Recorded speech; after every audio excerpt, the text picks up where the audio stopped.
Another 5 minutes.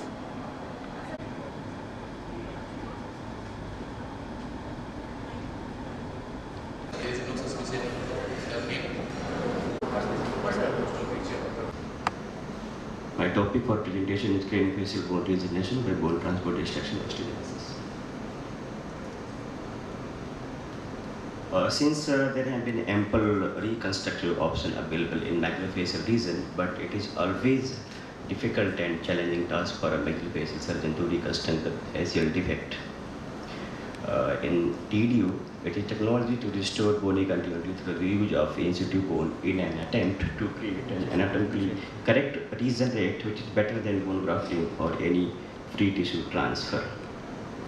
Since there have been rapid advancement in the field of TDU, which has now become an important tool for the reconstruction of composite defect and can be best explained as the creation of bone and soft tissue to fill the defect by moving a disc of bone and formation of new tissue behind it. In this method, we created a transport disc which is osteotomized adjacent to the defect and then distracted slowly across the defect so that the newly bone is formed in the continuously widening gap which leads to the construction of the bone defect. Now come to the history. Previously, the first study done by Cordovilla in 1905, but in distraction, but mainly popularized by Professor Gabriele Elizaro in the beginning of 1951. But they have done the work only in the long bone, which is used by the orthopedic surgeons. But in the facial region, it is Constantino et al. And Snyder who bridged a defect nearly of 40 millimeter using an external custom-made distraction device. Pathology and assessing the region rate at the distraction site by using plain film. For the pre-surgical evaluation after history-taking clinical examination, radiographic examination, we have done biopsy of each patient, and here is the diagram showing the process of transport distraction osteogenesis. Here you can see in the left side it is a segmental effect of mandible, and in the distal segment, in the proximal segment, we created a transport disc which is moved slowly across the defect to create a region rate that is soft and hard tissue both. She was a lady, a young lady having amyoblastoma of left mandibular body, ramus and condyle, and we planned for resection and reconstruction by TDU. In this, asked who stitched it. One said कि local भी नहीं लगाया, ward boy ने शायद stitch कर दिया. So that's what made us reopen it. And when we reopened, what all we found? We found pieces of grass, paint, pebbles, glass. So history is important because that tells you what next. Here was a mother who came and she said कि अरे मेरे बच्चे को तालू में छेद हो गया है, and they are going to operate him and he has a hole. So she said I'd never seen it before. When I saw that, I said it looked something fishy. I said okay, if I don't operate him, what would you do? आप जो बोलोगे. I said give me 2 minutes. This was a foil which he had stuck, and if you see here, this looks like a hole.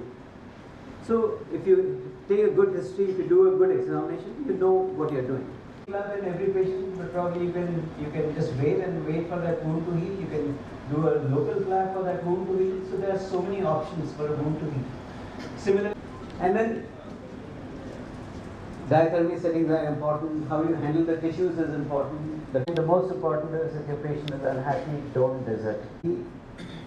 Patient surgery, they can don't karata. You go to a mithai shop, go for surgery, and then so don't disappoint him. And then rear viewing.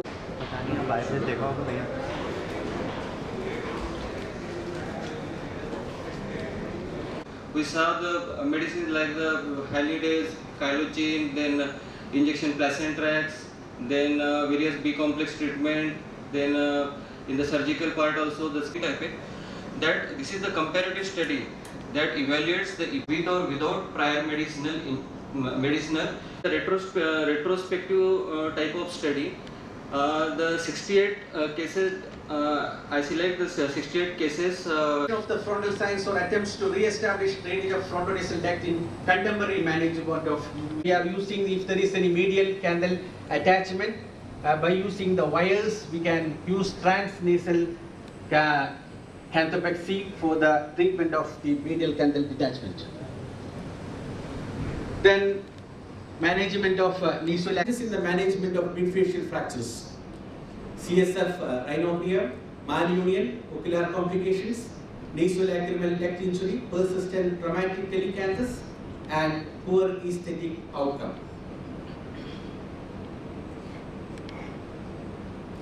If there is any persistent deformity, in case of persistent CSF leak, in the large defect, we are using the subcranial repair or transcranial repair, cranialization of the sinus. Using the patient-specific implant in selective cases, and by using the CT images, convert the STL images and determine the other newer advanced minimally invasive surgery, endoscopic surgery, very useful in the orbital trauma. Then computer-assisted navigation system, that is for real-time surgery. To conclude, the goal of treatment is the restoration of pre-injured form and function. Acoustic and surgical techniques provide a favorable outcome in majority of cases. The management of midfacial trauma continues to challenge the maxillofacial surgeons. Thank you for hearing. But something like total or partial flap necrosis will result in compromised vascular supply and wound dehiscence and salivary contamination. So the risk factor of this is, in the literature, it is noted to be 40 to 50%. So suction drains next. We know that 70% of the mean total drainage occurs within first 24 hours. Then why to keep the drains more than 24 hours? If we keep more than 24 hours, there is increased chance that drain tip contamination happens. So the suction drains have to be removed within 24 hours. Next is when the recipient bed is of malignant disease. Obviously, we have compromised vascular supply, secondary to the previous surgery or associated radiation therapy. Going to some of our cases, it is a case of unicystic ameloblastoma, operated with segmental resection, and reconstruction was done using iliac bone graft. As you all can see, it's a 5-year post-op. It has taken up well and contour is maintained. Height is maintained.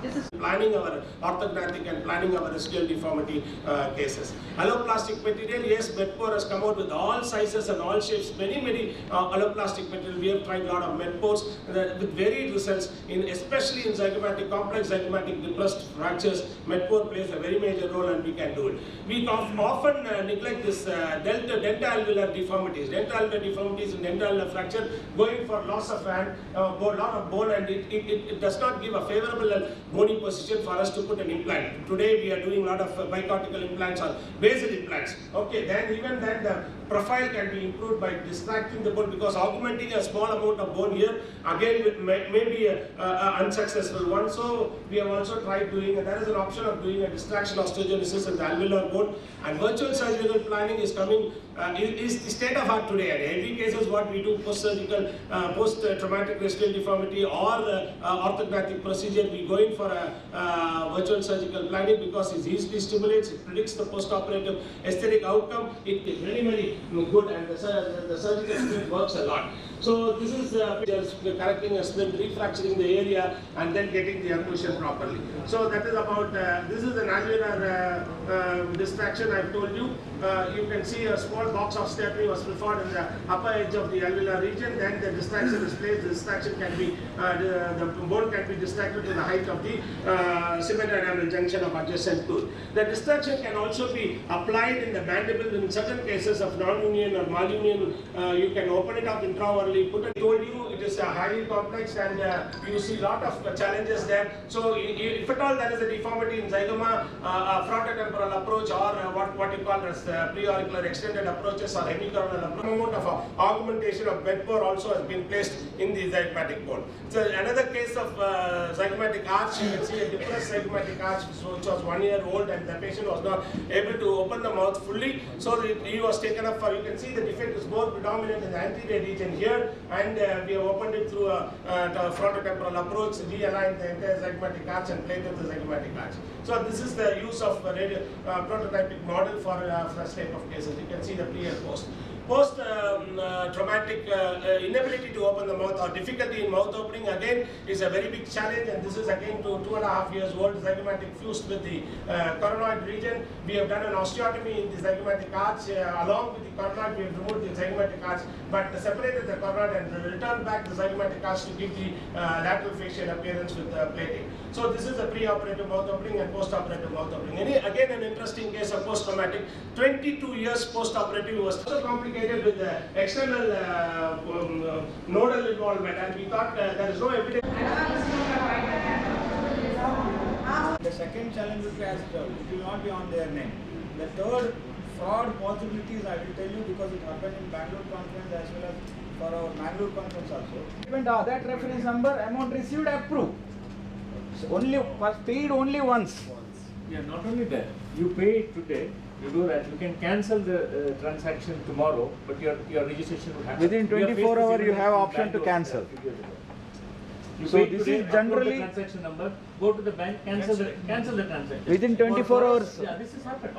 Okay, So this is very important because every time people raise a question in the SSS and all that. So this is for double checking, it is preferable that people are paying from their own self for their own thing. But there's a small amount extra that they have extra. If EC is satisfied with this, it becomes EC's responsibility to inform the other members this is what it is. Otherwise, the people again asking why 75 into so many, it becomes 2 lakhs and all that kind of a thing. Pay, let them decide. Sir जैसे अपन पे करने के लिए register फी पे करने के लिए we reach on to the page of registration. So can we put 3 lines over it that this is the disclaimer, these things are there, so that everybody is clear before paying the things. So that. Yeah, I think state representatives should do the job, respective job in theirs. Can we do that? At least a Girish, request sir. to Praveen. So it is easier negotiate for. with the Sir, gateways, that's what my next so that thing- that is a possibility Sir, which is there. We can negotiate. direct payment gateway for association is not approved by RBI because the Yeah. signing authority will keeps on changing. Yes. So the RBI is working on that to provide that one. Actually, it is not allowed. If they come up with that, then with the number of transactions what you are showing, then definitely we have option For to this negotiate. conference, we will have this gateway. This will Okay. be the Through the gateway, that's it. I Sir, think it's payment gateway में sir, Praveen, we can negotiate with the payment gateway 2 to 3%. They have the. Ashish, please go ahead with your presentation. Sir, Thanks, Sriman. Thanks. so Be there for just 2 And all minutes. the best to you. the EC members have seen this presentation. So, sir, Girish sir, because do I need to? No. Villa convention. This is all banquet venue and this presentation. November 2023, we will be having an AOCMS TMJ advanced seminar on 21st and 20th. If we open up the condyle first, then it becomes very easy to manipulate and reduce the condyle. So there are 2 schools of thoughts for that. You can go ahead with that, but this is the way. If you are reducing the condyle without, first you are going for the condyle, then you can very well pull the condyle downwards and go for the reduction, whereby pulling the mandible downwards, which is more forceful if we have fixed the dentate portion first. Okay? But in my view, we're supposed to go for the dentate portion first, and later on we can proceed with the condyle appraisal. As we have the figure, but when we opened up the side, it was totally shattered, and we didn't want to dispose of the bone over there. We wanted to fix it, in a nautical reduction was achieved with that, and as well as the occlusion was maintained. So in such a scenario, my advice is that go for the dentate first, later on you can deal with the condyle, as we have done over here. Now again, we have decided whether to open and close. We have decided that we are going for the dentate or the condyle first. Now the question arises, which approach? Approach is decided, and there is a lot of confusion in that also, which approach to proceed, because in opening the condyle, the first thought process that stops from opening the condyle is the nerve injury, and there are sometimes permanent nerve injuries of the facial nerve, and is supporting you in a way with all this needful customization, and when you know that there's 3D outcome in front of you, and you can actually analyze pre-operatively what you're going to touch and deal with later on, it gives you a better perspective. So I think it becomes easier. And what about the implant system in the PSI? Were they were the conventional implant, or they were customized by the laboratory? And it was customized by the lab. When we talk about the the locator abutments, and then we talk about like a continuation of the entire thing. Thank you. Thank you, Dr. Anurag.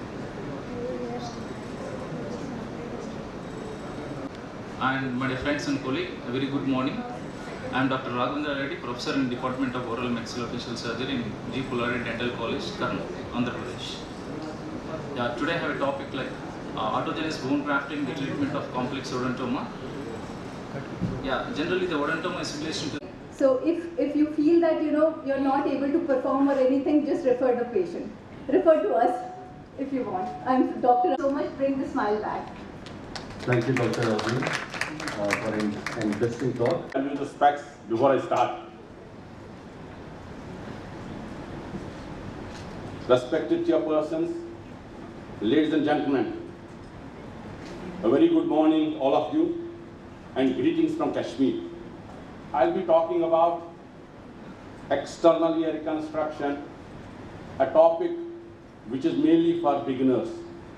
The people who are already experts, they may not like my talk, because I am also a beginner. Lifelong you have to be a beginner only. Lifelong you have to be a learner only. At the onset, I would like to thank Tanzer, Brent, Nagata, Fermin, Akira, and of course my dear friend Parith Kumar. It is because of these people I am able to do something in ear reconstruction. Tanzer used to do it 6 stage, Brent is still doing 4 stage, Nagata initially used to do 4 stage, now he has reduced to 2 stage.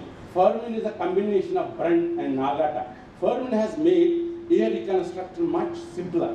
And then Akira, and then of course my dear friend Parith. I have traveled almost 12 years to different parts of India and different parts of the world to learn ear. Believe me, I didn't learn. Let me tell you very clearly. So we did couple of years, results were suboptimal. I would say I was disappointed. But there is no seniority, there is no juniority. You have to keep on learning till you are alive. So I am grateful to you, Parith. It is because of you I am able to do this presentation. If you see autologous rib reconstruction, autologous rib microtear reconstruction is one of the most. It will revolve around these 3 points. A well vascularized skin pocket, precise 3D framework, anatomically proper ear location. Now if you see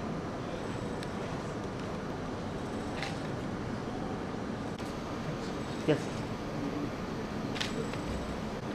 Sayanantan Ghosh, Dr. Ghosh, Dr. Ajit Kumar,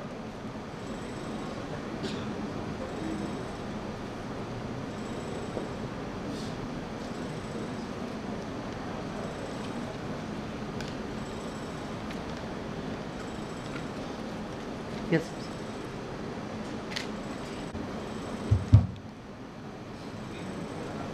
Yes. Dr. Geeta,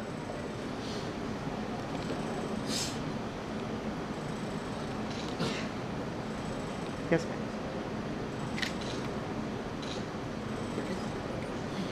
okay. Raghavendra Reddy.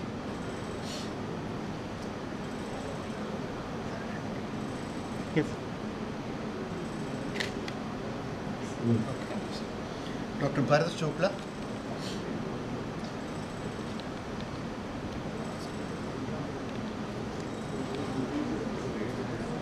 Yes.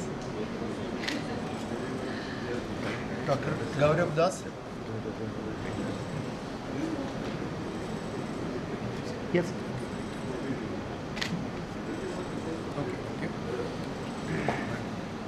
Okay, that's all. You are not Yes. there when they called you.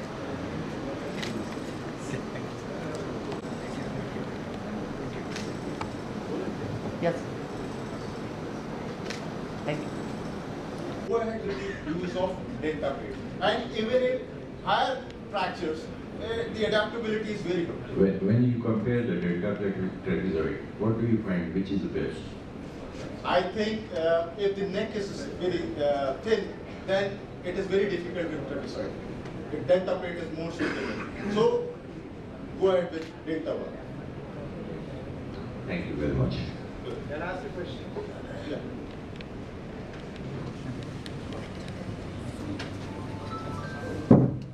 Nice presentation, doctor. Thank you. Two questions. One is, in your head fracture, you showed two screws. Yeah. What is the diameter and the length of the screw? Sir, the diameter, ideal diameter that I use is 2 mm. But certain conditions, what happens is that when you are drilling in these condylar head fractures, they start shattering of the Yeah. So in that case, I go with 1.5 mm. And do you regularly post-op CT scans for seeing these screws where they are? Sir, in the conditions where it is possible with the patient and the patient is affording enough, I go ahead with the post-op CTs. Otherwise, plain radiographs. Yeah, because that is important to see post-operatively where the screws are lying. Yeah. The last question, what about the disc? To reposition the disc? Yes, when it you is open very the important to reposition the disc if you are opening the... So you suture it where? At the capsule area and at the disc. Posterior. Yeah. Thank you. Thank you, doctor. And what about the avascular necrosis here? Sir, we have, pardon me, who is asking? Left, your left. Yeah. What Sir, about in the case avascular we necrosis? have to make sure that we are not detaching the muscle attachment with it. We have to make sure. And if you are going ahead with the protocol, I think there is no problem because I have done these type of cases and I have a follow-up of almost 7 years and I have not faced any complications with this. Thank you very much. Any more questions? Thank you. Can we have Dr. Harish on next? Good morning, respected chairpersons. It has been an absolute privilege to be here. First of all, I would like to thank the organizing committee, Yavani sir, Preeti Shaji and Sushmita for having me here and sharing my experience for the past nearly a decade about something that I've been doing. Dr. Prachur has made my life easy by almost arriving at a conclusion that more or less we need to open the condyles, as also Dr. Thangavelu, who highlighted the importance of treating condyles. Otherwise, you may have deformities which are very, very difficult to treat. So taking that as a base, I will move on to my presentation. I am attached to the Faculty of Dental Science, DDU, College at Nadiyad, which is very close to Ahmedabad, and have my practice in Ahmedabad. So I will be more or less talking about the way to the condyle and trying to demystify the approaches or make life of a surgeon easier by sharing my experience about the various approaches that I was using and now what I have been practicing for the past nearly a decade. Before starting our treatment, which would probably be the site where the fracture lies, the presentation would be encompassing all this. Why is it so critical? Because it is, what is the incidence of all these fractures when dissected according to this grouping? If you see, based upon the scientific articles and literature that is available, the base and the neck comprise for nearly 72% of all the condylar fractures. which is too significant a part to miss, and that is why they have to be treated in the best of the fashions to avoid complications, disfigurements and deformities to our patients. When we say open reduction, approximately 55% of the cases are treated with open reduction, and this is again the basis of all the literature that we have so far. And this comprises overall 40% of the total condyle, of the total number of fractures of the condyle. Again, that is a minuscule amount, and that is why I will be talking about the majority of the cases which we treat, and that is why my approach will also be talking about the same.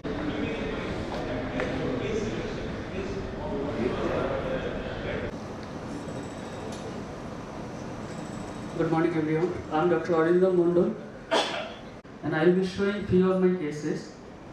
As you all know, the term free flap and microvascular free flap tissue transfer are the term used to describe transplantation of tissue from the site, one side of the body to another, and the reconstruction is done and anastomosis is made with the local vessels.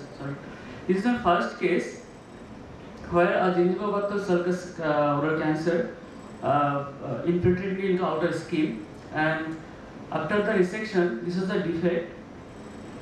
You can see this is a large defect, a dentopectoral outer lining.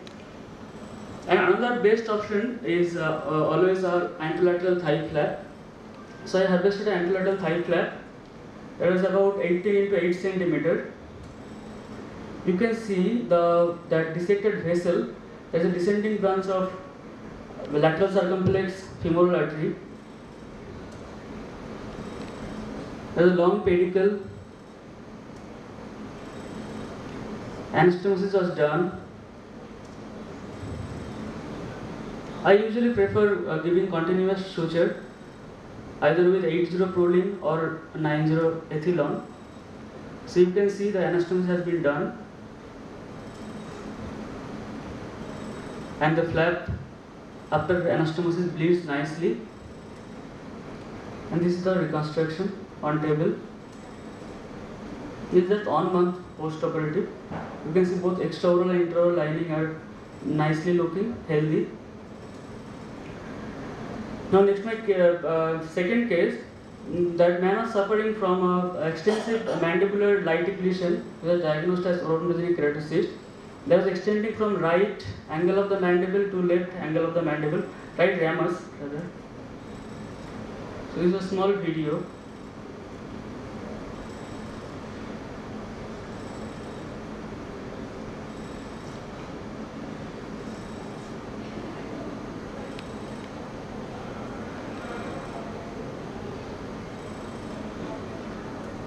So the thing is, I had to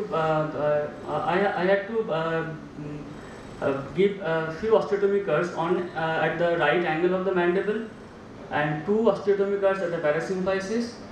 So this is a huge defect, and this was the I think 2 months or 3 months post-operative, and you can see the symmetry is quite satisfying. Therapy, and basically it showed it reduces the late sequelae of Bell's palsy compared to corticosteroids alone. Now the care pathway, there are multidisciplinary management is important.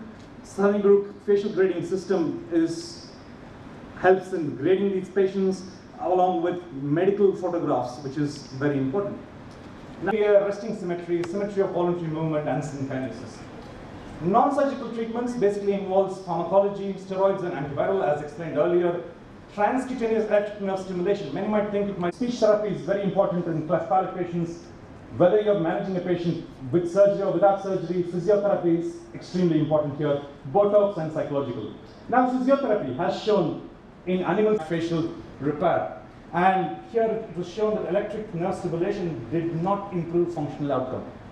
Now, dental input is important for these patients because there is food stagnation and caries, and there could be reduced dental arch because of altered buccal tongue and muscle tone. Now, facial paresis, what are the different types? It could be complete paralysis, paresis, synkinesis, hyperkinesis, and non-flaccid facial paresis. Now Botox. Botox indications is muscle spasm or facial paresis, and this could be given on the ipsilateral side, but of recent past, people have suggested that you give equal dose of Botox on both sides to achieve actual symmetry. That's quite an interesting point to be noted. Now coming to the interesting part of the presentation, surgery. There are plenty of surgical procedures which have been less than 2 years onset or of more than 2 years onset. And if it is of more than 2 years onset, it's basically, it could be either temporalis lengthening myoplasty or microvascular preflaps. Now, how do we gold weight or platinum weight? Because they've got relatively very low risks and morbidity compared to all the other procedures. Here, facial nerve weakness affects the orbicularis oculi, so the patient cannot close the eye. However, the oculomotor nerve is still functional, so the levator palpebrae superioris can still open the eye, and as the muscle relaxes, if the eyelid can be made heavier with a gold weight, the patient can close the eye. Here is the patient presenting with lower weakness. This procedure. So this procedure was done under local anesthesia and sedation. So you can actually see the defect in the lower lip as the patient is pronouncing these, and you can adjust the facial sling, which is the facial lata sling, as the procedure is being performed. This is the patient who had again a facial lata sling. Axial cut of the CT scan will show the complete loss of the buccal and lingual cortex. So with the extraoral approach, we have exposed the pathology, taking the concentration supraperiosteal margin was taken, and with the help of the cutting guide, the whole lesion was taken out, and we can appreciate the complete safe margin clearance, and the specific implant was applied. So what we have also took in consideration that the submental gland was also mobilized and placed over the implant to give a good soft tissue bulk over the implant. And this is the post-operative photograph of the patient. This is the OPG of the patient, and this is the 10-month follow-up of the patient. Second case was a 28-year-old female patient, and she was complaining of the swelling and the pus discharge from the lower right back tooth region since 7 to 8 months, and diagnosis was the urinary keratocyst on biopsy. With the same approach and with the same technique, the lesion was patient-specific implant was placed. And this was the 3-year follow-up of the patient. Last case was a 45-year-old female patient, male patient, sorry, and he was complaining of the pain and swelling and intraoral pus discharge in the lower back tooth area since 6 months, and it was came out as an infected odontogenic keratocyst. This is the scan of the patient, where you can see the bicortical perforation involving the molar ramus and body area of the mandible. Cutting guide was applied, and in the same manner the whole lesion was extracted out, and in this we have also used this straight struts for the dental rehabilitation also. Also we can appreciate the matte finish implant and the machine. Because of trauma could be because of injury at a very initial level, that is if there is any tooth related injuries, that is fractures in the teeth or in the dentoalveolar region, or it could be because of the fractures in the mandibular region, or it is because of the fractures in the mid-face regions. So accordingly we can evaluate it one by one. That is, tooth related injuries can vary just from the fracture, incisal edges or cusp, to the dislodgement or avulsion of the teeth from their sockets, and accordingly we can see that there is a change in occlusion. Like if the tooth is extruded, though there is no bony injury as such, but still the patient is not able to close in such cases, and we could see that there is a open void in the posterior region. Then the patients like dentoalveolar trauma. This is a case of dentoalveolar trauma with a cranial injury. So the patient was in the status of coma for a longer days. So this fracture has healed in that position. So even though the segment has displaced palatally, but patient is still able to chew and produce a good occlusion because the fracture has healed in that position. So the management of tooth-related injuries can be divided into the type of injuries that it is of the tooth. So accordingly, we need to palpate and confirm our clinical diagnosis and very acceptable costing 26,000 rupees is what it is, and what I think probably was a board going figure going around yesterday. So 26,000 is not an acceptable figure.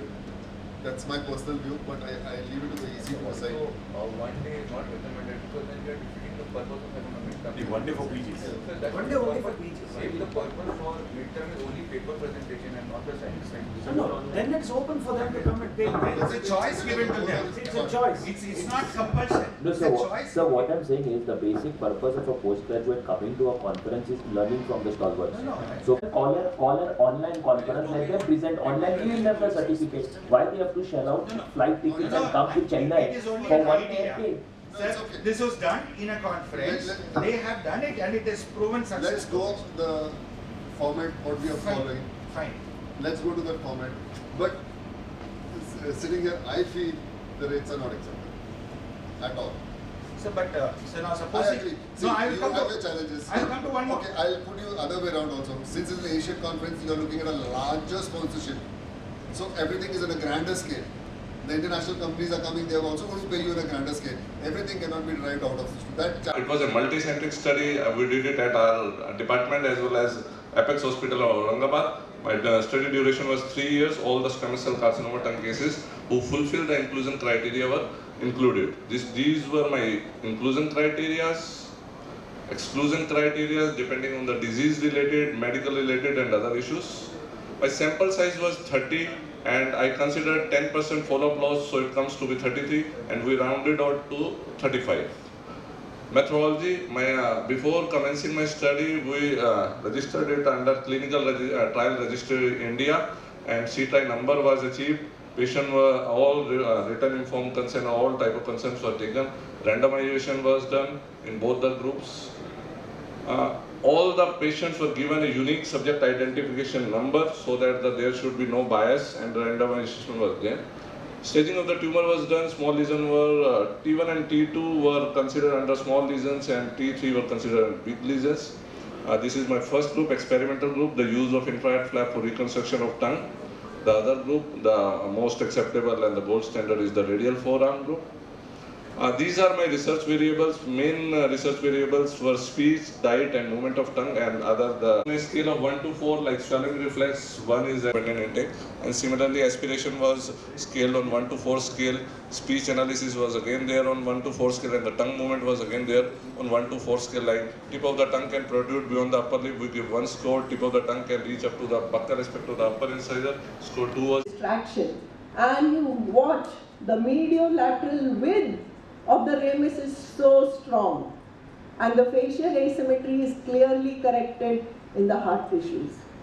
Post surgery you can see that the occlusal plane which was canted is clearly corrected and you can see that we continued with her orthodontics and gave her a good class 1 occlusion. End of distraction, lengthening on the left side. 6 months post-op, her results are stable. 2 years post-op, her results are absolutely stable. And you can see this is the mirror image of not the mirror image. Identify the deformity, rule out sleep apnea. Distraction works well for micrognatha and sleep apnea. Stereolithography models the mandibular asymmetry. Molina's technique is suitable for simultaneous mobilization of maxilla and mandible. Always determine the need for a corrective genioplasty. Encourage your patients to undergo orthodontics. With this, I thank you very much for a most patient hearing. Thank you, an acknowledged master of TM joint ankylosis and recon. After the session is over, thank you, ma'am. I would now call upon Dr. David Toro, a good friend of mine, to speak on profiloplasty.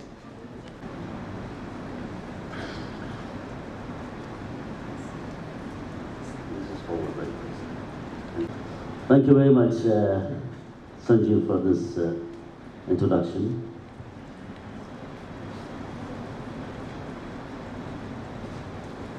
The title is Profiloplasty. However bizarre it might sound, it is not as much as you think it is. Nevertheless, this is a lecture that does not give you the nitty-gritty of dealing with the technicalities and operating procedures. Nevertheless, it's essentially what I want to convey here is a concept to some of my colleagues here. Can I have a show of hands for the number of postgraduates here? Great. Right. So, this is a question that can be answered. It's a pretty subjective issue. Nevertheless, I think it is all about facial balance and harmony. Now, I think you can go into the textbooks to look at, all your proportions and angles and things like that. And you better familiarize with all these things before you embark on this pursuit of whatever the procedure is. And this is just for you to give an inkling of what is called the Marquardt mask. It was devised by somebody called Stephen Marquardt, I guess. And this was somewhere in 1997. May not have great clinical significance. Nevertheless, it's something that you need to know. And this is something that is some sort of robotic web lines that are drawn on the face, which essentially dissect the face in terms of 1:1.6.8 proportions. And believe me, this surprisingly is proportions that are essentially seen in almost everything in life, subjects, objects, animate and inanimate. It's pretty surprising. However, let's come down to this, and this is what we call profiloplasty. Now, profiloplasty is essentially to deal with establishing facial harmony and balance. And you look at these faces in the two profiles, the oblique and the lateral profiles. When the mandible is moved behind, so the chin appears recluded. Now this will remain a good amount of orthognathic surgery movement, which may not be stable because your condyles are malformed. So when you have two condyles which are malformed and a dentofacial deformity to be treated, it is always better to treat those malformed condyles also and not only do an orthognathic surgery, especially when the movement involved is large. So when you do a TGR, you can do the movements what you desire for the dentofacial deformity, incorporate in the TGR itself. So it's not too large a movement, and that becomes much stable procedure than doing only an orthognathic. This is the same cutting guide on the operation table. You create the grap arthroplasty, the same as what you do in regular TM joint ankylosis treatment. You achieve the mouth opening you want. If required, we do a concomitant cornerectomy at the same time. And now, before you go into the final joint, you first try a mock joint, replace the joint in the patient, try it out, and then use the same screws and holes to fix the final joint. Okay? That's the final joint in place. That's the closure, the arcade primary, the TGR. Then you incorporate the orthognathic surgery along with the TGR. So it's far more predictable and it's far more reliable and with better stability than if you do it for only an orthognathic surgery. I invite Dr. N.K. Samu, General N.K. Samu, to please come on the stage.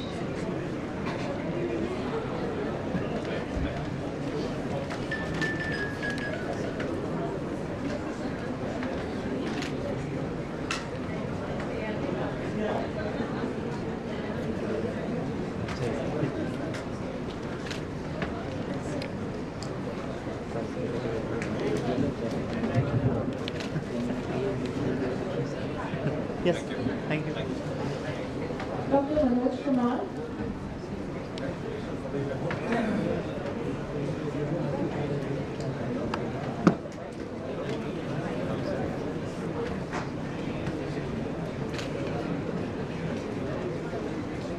Yes, sir.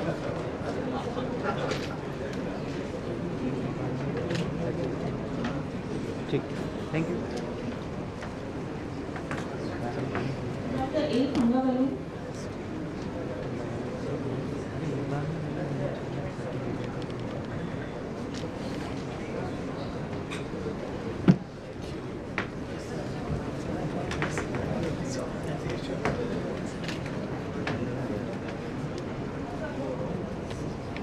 Yes.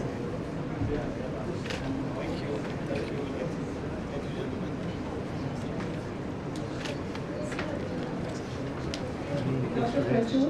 Thank you.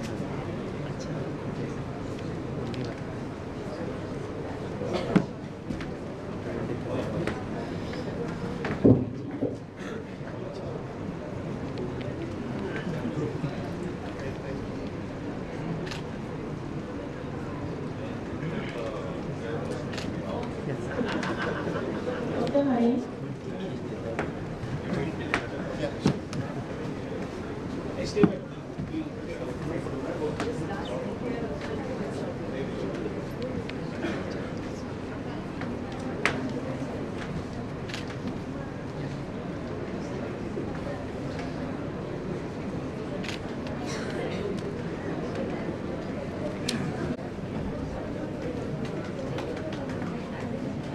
I need applauses, please.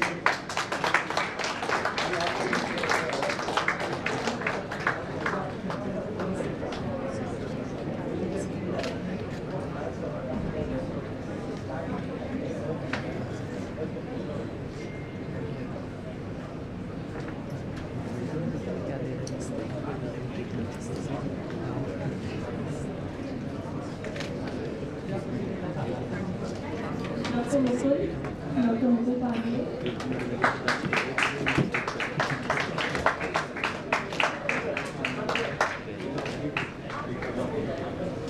Yes.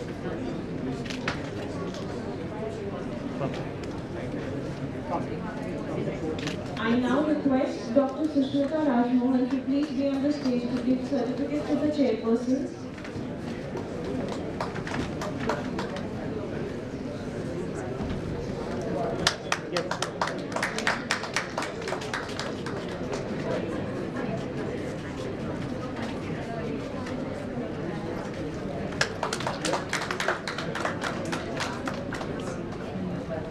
Thank you, ma'am. Thank you, sir. Wait, one more. Thank you.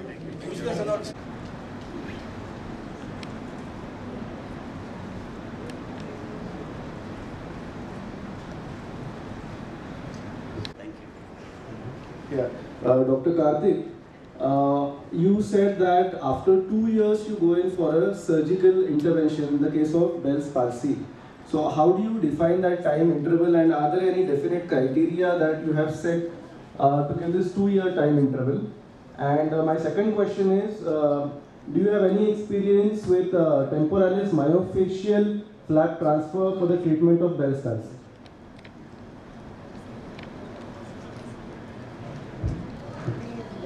I think the speaker is not here. Only later on you can have a discussion later Sure, on. thank you. Right. Well, I did have a question to ask Dr. Excellent work that you have been doing. It's regarding the graft that you take from the chest. It's a large, cartilage that you remove with multiple ribs and manubrium. Did you get any post-op problems with that kind of? So believe me, I never had any complication in rib. Yes, I had a complication in pocket. I had a complication once, the necrosis. But in rib, I had never any complication. And let me tell you, it has taken me many years to learn rib. I am grateful to Professor Rao, who came in 2005, who taught me rib. From that time, I never looked back. So this whole presentation is a credit to Professor Rao. I never had any I had a complication. Cartilage got exposed, wire got exposed, pocket got exposed, skin necrosis was there. But in rib, I never had a complication. Some of the patients were adults, Yes. and the patients that you showed, they were adults. So could you get an adequate amount of cartilage from that area in adults as well? I have got always access.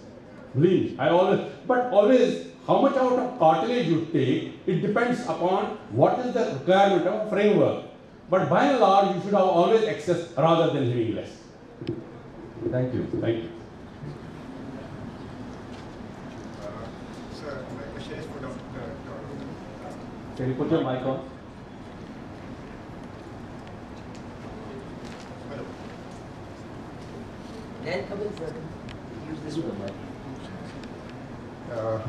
Sir, Dr. Excellent presentation, sir. I'm a surgical oncologist, and I have a question that we have a lot of post-op deformities. So once it's post 2 years of their DFS, the only problem they have is ye thoda andar hai, ye thoda bahar hai, and things like that. So even in post-radiation cases, is that applicable? And do you have any experience with post-surgical oncology cases where you have done your profiloplasty? And the cost of treatment on a wider range? Well, if you're talking about profiloplasty in surgical oncological cases, I think it is something that you need to do in a very guarded sense. Because number one, you're dealing with mutilated anatomy. There's no essential anatomy left behind after a surgical resection. So there's something that you cannot provide in terms of cosmetic result of this nature. Having said that, if you have to go back and do something there in a post-radiated chemotherapy case, I think I would be very cautious in stepping into such an arena. Nevertheless, I do cancer surgery as well, and I also deal with these patients, and cancer patients sometimes talk about, oh, will I get a scar on the neck, will I get a scar elsewhere? I said, blessed, you need to survive. Look, don't worry about your scars. So there are patients who have done transoral resections in malignancy as well, but then it's limited to certain cases.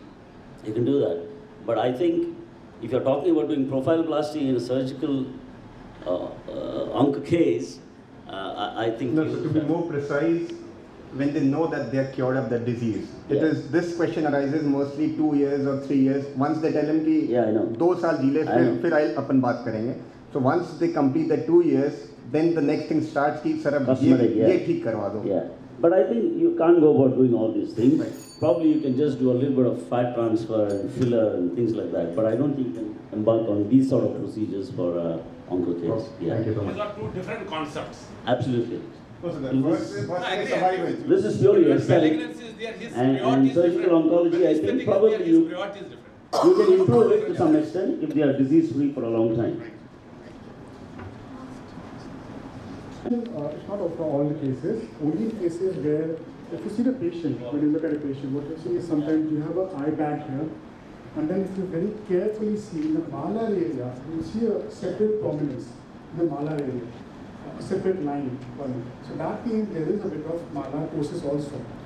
Younger patients, it's very rare to happen, but in an older patient past 35 to 40, you will see. So in that case, if you miss the shoe suspension, and you could just, orbital transpositioning, then you'll end up making the situation even more worse. Because at that point, you actually have a bulge here, you actually have a bulge in the corner also. Now, suddenly, you remove the bulge in the center, and this pulse is standing out. Now, this is not something of a natural aging. In a natural aging, the whole thing bulges out. Now, suddenly, you make it unnatural. So that is why in older blepharoplasty, rejuvenation blepharoplasty, lower IVs for young older population, it's important that you, in your treatment planning, you identify that part. And then Soof sutures, I generally take 2 stitches in that. So once I open up the Soof, I take 2 stitches. Now the suspension part, it depends. If I'm not, sometimes if I'm not getting a good periosteum bite in the lateral orbital rim, if I don't get a good periosteal bite, then I make a small hole. And from that hole, then I pass my suture. So it has to be very strong because everything else will try to pull it down. So yes, in case it's required, I always do it. Thank you. Right, so we come to the end of this session on facial plastic and reanimation surgery. I would like to thank all the speakers for their excellent talks, and You have the presentation? Sir, I would like all the chairperson to kindly felicitate our esteemed keynote speakers of this session. And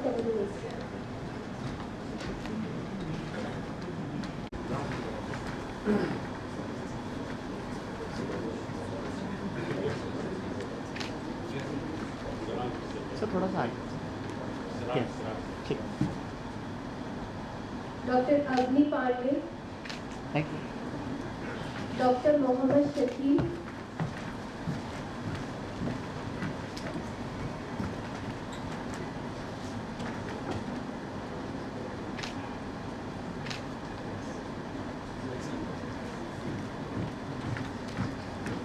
Dr. Mohammed Shakil, Dr. Neela Mangaradana, I would allow it. Not speak. No problem. I'll give my friend also. Yeah. More than that, I will not speak. Thank you.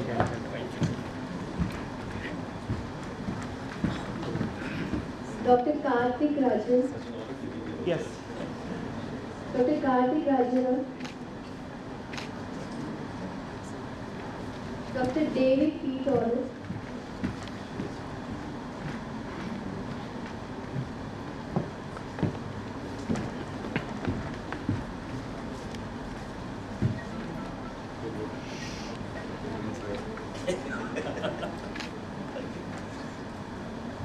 Yes. This way, sir. Now I would like to request Dr. Amit Singh Raman to kindly felicitate our chairperson. Yes.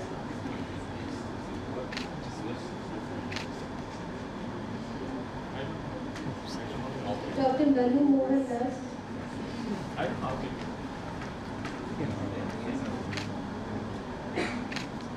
I thank all the keynote speakers of the session and the chairperson for the wonderful session.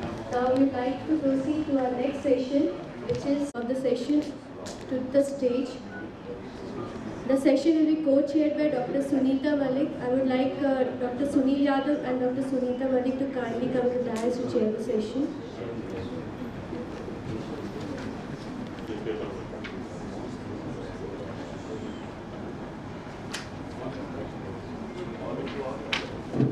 Our next session, which is maxillofacial surgeries across the specialties. So, I would like to call our first presenter, Dr. Vijender Bashir, for his presentation on controversies in rhinoplasty. Which bothers to surgeons and how it moves. Okay, right. So, training courses and over 2,000 persons ENT, plastic and maxillofacial surgeons have visited our centers in the last 22 years. This is just 1 month back we had this workshop. Probably some of you might have come over for it. So what are the topics which are still having debate? I will be touching them one by one. The first one is septorhinoplasty in children. Now this is the traditional wisdom goes development of the maxilla and the facial profile, and you may harm the child more than that. Now there are evidences only by doing some studies on rabbit, and which has been quoted from one studies to another studies, rhinoplasties, and it doesn't affect their growth. So, and in your practice you come across many cases you operate when you have a long career, and this child operated in 2002 and she comes in 2016. She's grown in a fine young girl, rhinoplasty after 14 years, no facial development. Why this problem? Because adults have more face and less brain. Children have more brain and face. So with respect to the third molar. So following these certain tips and guidelines helps us in easy decision making.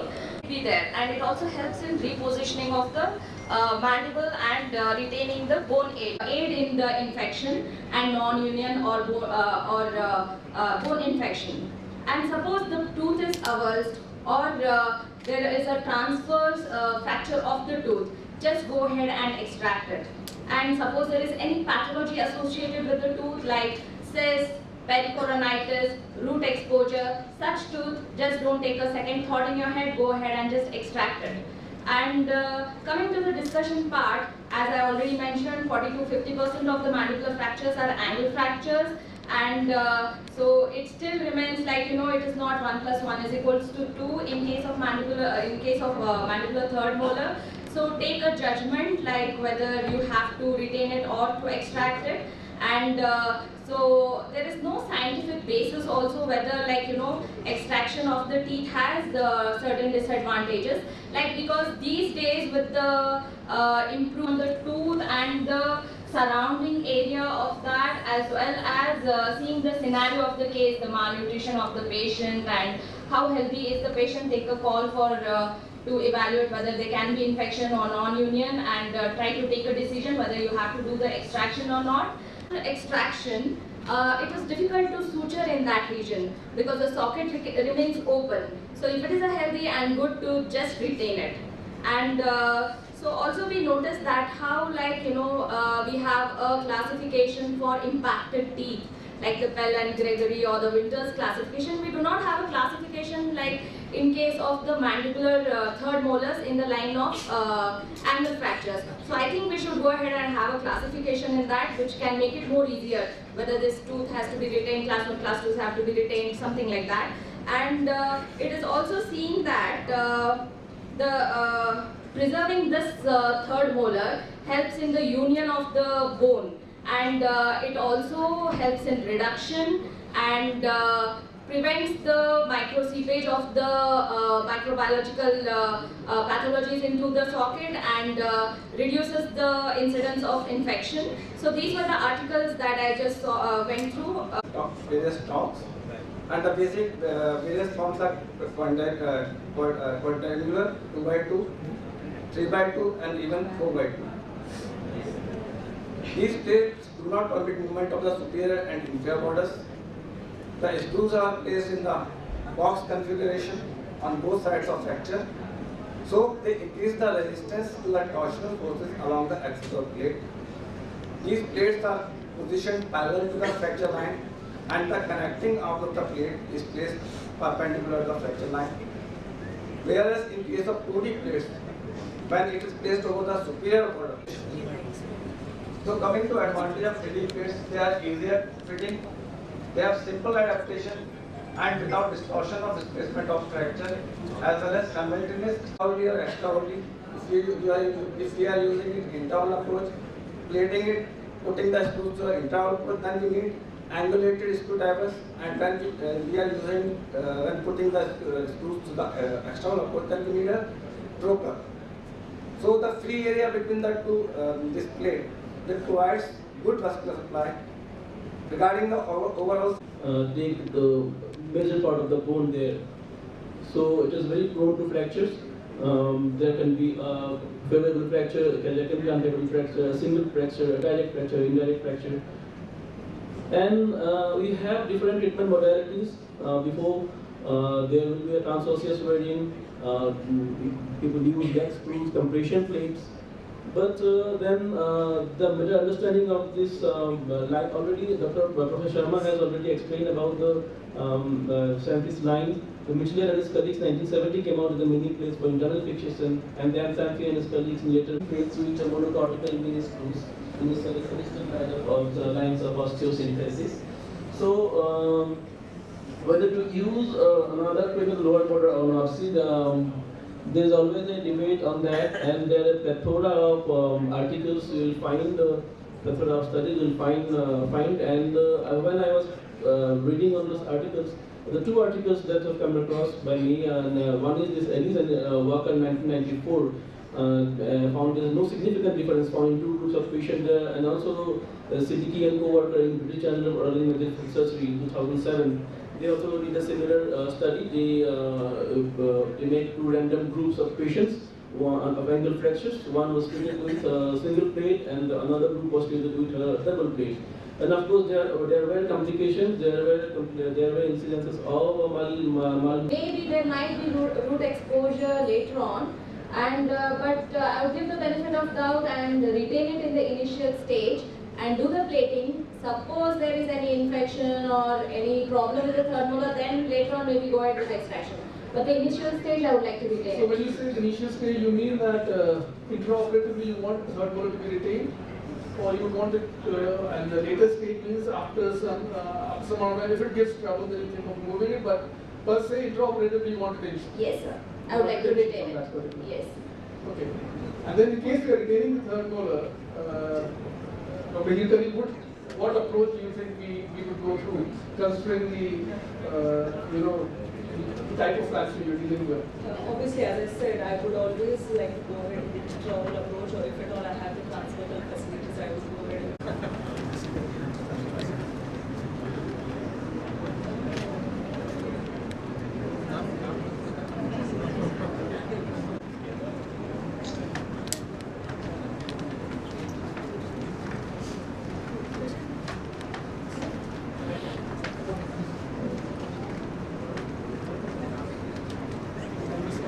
The applause should not stop, please.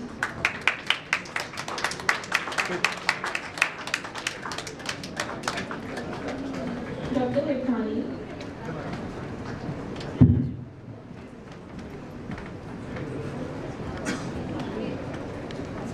Yes.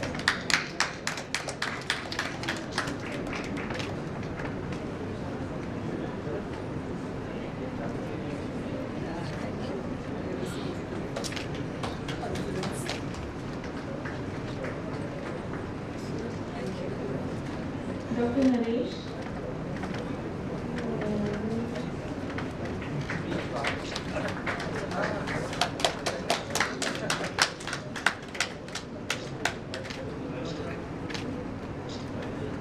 Dr. Pallavi.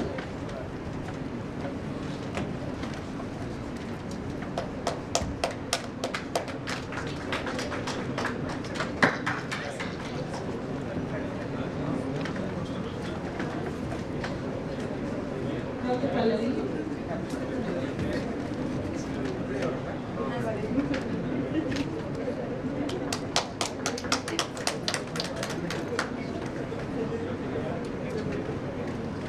Yes.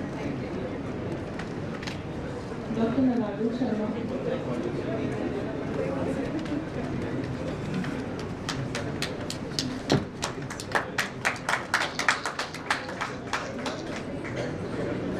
I request the audience to please give a huge round of applause.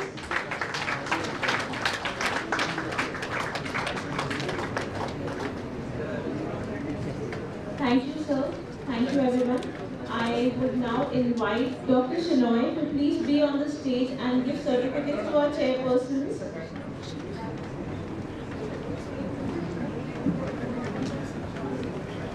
So there's one more request. Can we have a picture with the debaters and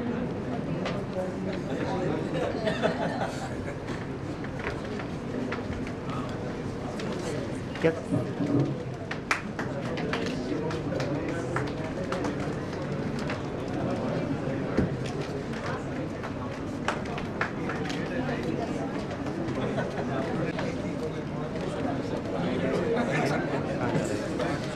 Yes. Now smile. Wait one. Same patient, while on table. This is the specimen which was removed. Segmental mandibulectomy, a lower partial maxillectomy, along with the lower clearance, wide local excision. This is the post-op defect. This is the bipedal PMMC flap for reconstruction. In this patient, it was a simultaneous reconstruction on table, which is normally the norm. And this is the post-op result, almost 18 months to 2 years after the surgery. She had absolutely no complications in the post-op period, has had a near normal life after that, except for that deviation of the jaw to one side and that cosmetic because of bipedal PMMC flap. So this was the second case where we could achieve good result, no complications whatsoever, no any maggots were left behind, there was no problem related to the maggots in the post-op period or any of the wound infections. Another point which we do take precautions in such cases are normally we take 1 centimeter margins on the skin for a wide local excision, but these cases we prefer to go wider, almost to the tune of 2 centimeters, or till we see inflamed skin. If we do not excise that inflamed skin, even though it is not involved by the tumor, the sutures will give way in the post-op period. So it is rather better to resect that grey zone skin on table, put a good wide reconstructed flap, and that will solve all the purpose. Another challenge is while reconstruction, if you're planning a free flap. Now, the second thing we did was we did remove the IJV in this case. Having learned from the previous experience, we did not want to take a chance. We were sure we were using a biopedicle just to be sure about our post-op bleeding, which is normally not needed, but we went overboard doing that. If you're using a free flap, the problems are finance. Maggots infestation in a diabetic foot or etc. We could do that with this patient. The maggots were removed pre-operatively. This was a defect post-resection and neck dissections. Now, we did not do a simultaneous. We just took wide margins from the wound site. So we were not really sure, and the final histopath came out to be no residual tumor in the specimen gross. And pre-operatively, she was proven verrucous cancer. The probable reason was maggots had eaten away all the tumor tissue. So just in case we were anticipating some positive margin somewhere. That's why we did not do a planned reconstruction. Once we had the histopath report, we did a secondary reconstruction. Kinds of cases. It is very important whenever we come here, we always see the best of the cases done by the surgeons, but it's very important to show our complications what we face after the surgeries. That is more important. Thank you so much. Excellent presentation, Dr. Nayan, maxillofacial surgeon turned head and neck surgeon. We have been doing head and neck surgery for almost 15 years, and after almost 10,000 or more cases behind us, I think we've never seen such a situation where you have maggots and you're operating. So you took that challenge. I must congratulate you for that. We tend to, hide away such presentations, and we don't talk about it. So this is a very unique topic. I've never seen in so many head and neck conferences. Never this topic has been discussed, and I think it should have been discussed earlier.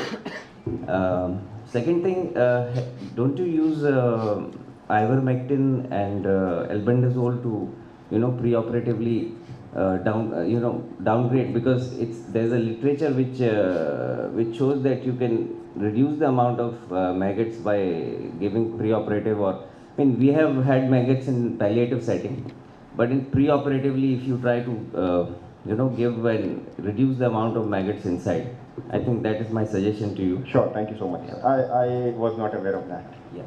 So it's a albendazole, ivermectin and clindamycin. I think there's literature available. Sure. So congratulations. Thank you so much. Thank you. Yeah. Next speaker is Dr. Subodh Chaturvedi, and the topic is depression patients in oral surgery, scenarios and actions.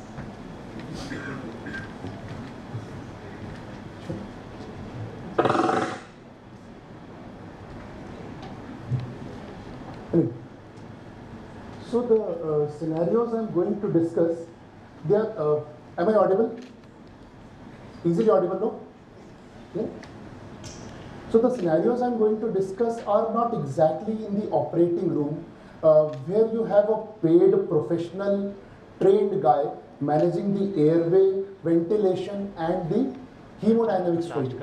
The scenarios I am going to discuss happen in semi-hospital kind of settings. Today I'll be presenting a case series on the use of buccal fat pad in the reconstruction of maxillary defects. Now, this is the brief contents of the presentation where I'll be introducing the topic, the brief anatomy of the buccal fat pad, the study design in which we will use, the results, a few representation cases, the review of literature, followed by the conclusion and my references. Firstly, the causes of maxillary defects can be varied right from trauma to pathology, and many other cases as a residual deformity. Now, the criticality in restoring these defects arises with creating a barrier between the antrum and the oral cavity, or the nasal cavity and the oral cavity. And also the graft material that we use it needs to be resistant to breakdown. And generally the breakdown happens because of the inability to maintain hygiene or because of a loss of vascularity. Now, the donor mobility is present in traditional choices where you use a local myofascial flap or a myomucosal flap. But in the criticality with the BFP is that you can't use it to restore. The other point to keep in mind when you're harvesting buccal fat pad is that I would like to credit to my teacher, Colonel Chattopadhyay, who actually defined temporal fat pad divided into three portions. You have the temporal region, you have the body, and then you have the buccal extent. Complete treatment of mucormycosis after multiple scans that the patients have gone through and also multiple assessments that we have done.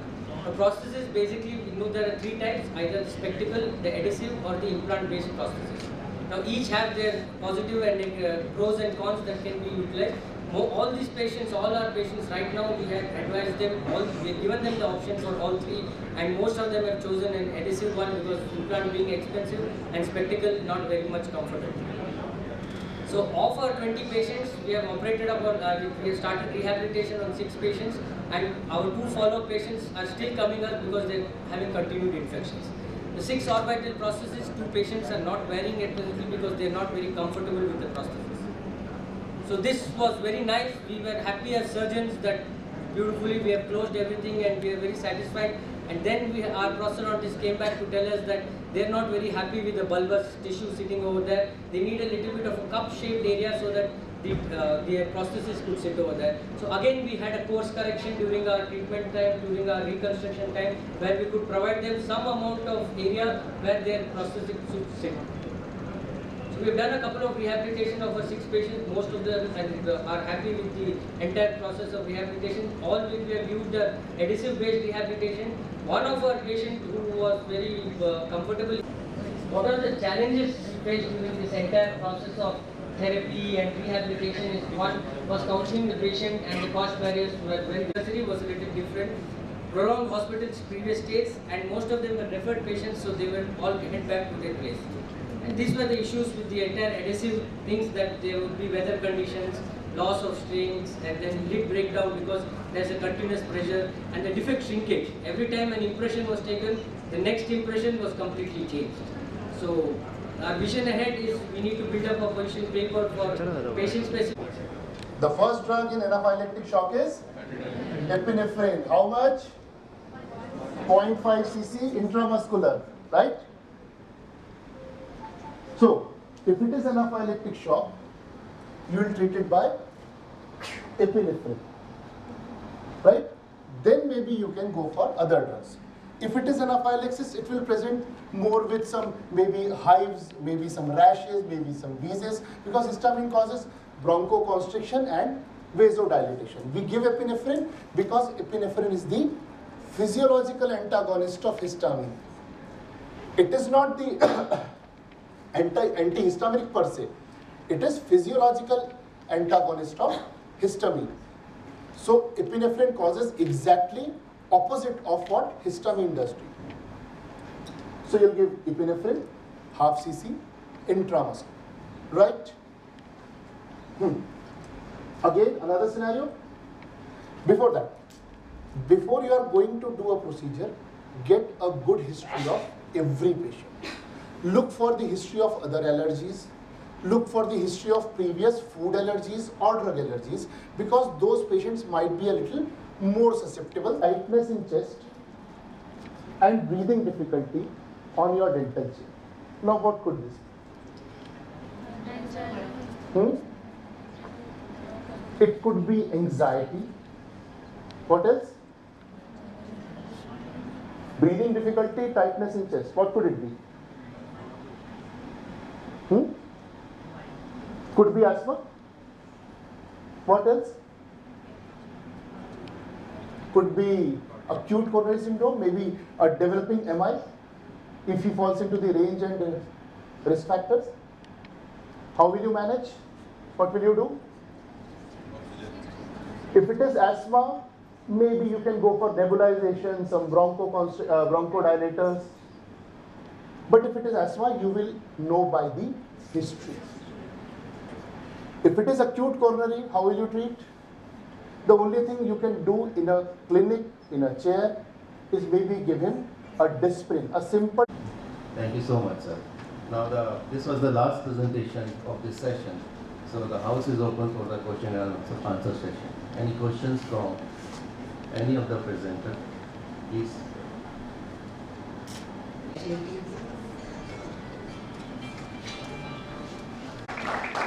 I request the chairperson.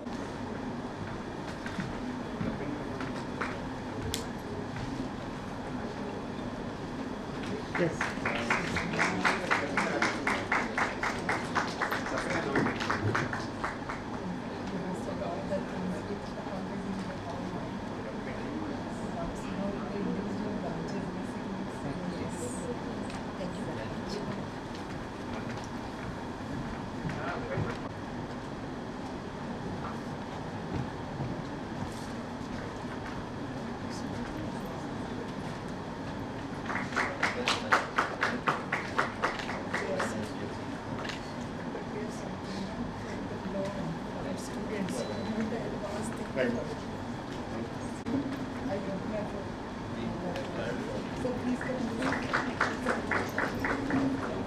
Yes.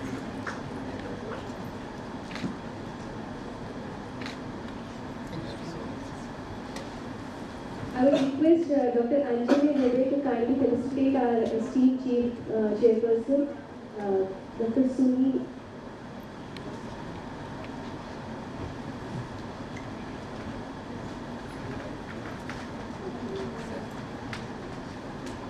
Dr. Sunil Yadav.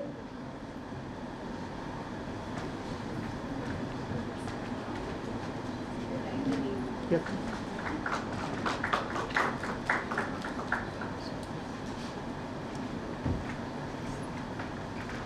Dr. Sunita Malik.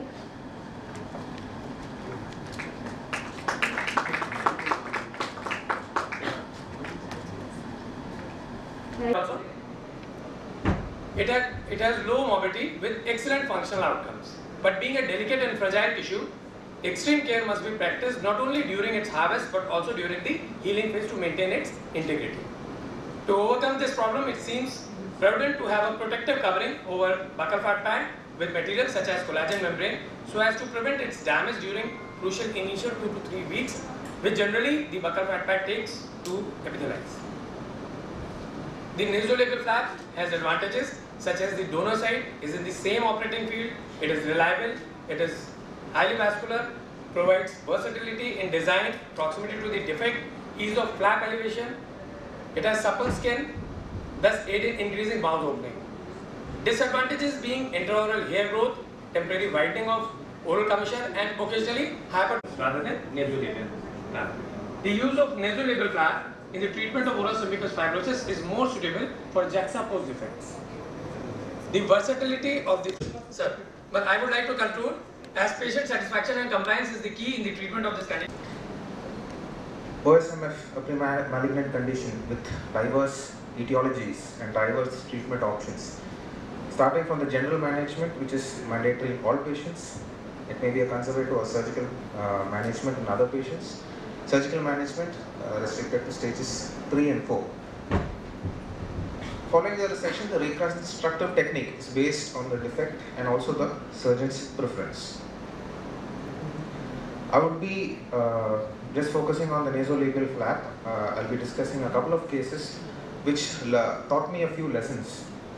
So I would like to show you 2 cases which I had done and the lessons learned from it. These are my 2 patients. One is the extremes of ages in the mid-30s and the 70s.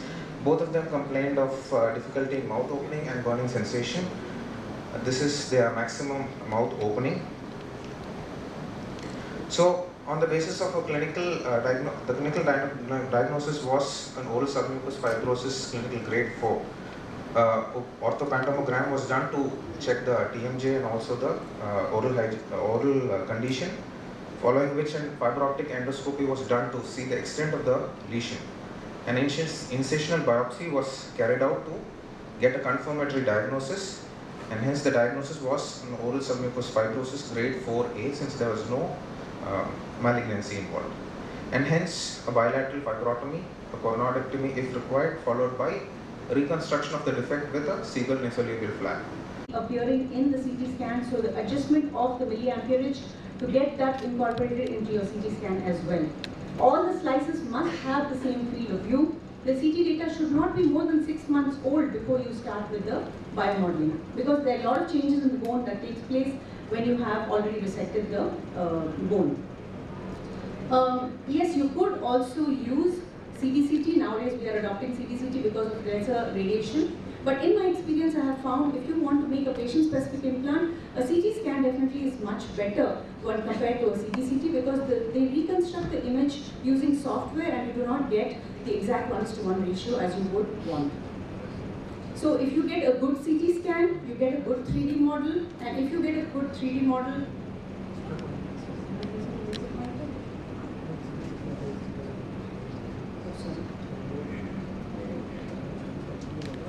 so if you get a good CT scan, you get a good 3D model, and if you get a good 3D model, you get a good the ultimate 3D printed model as well.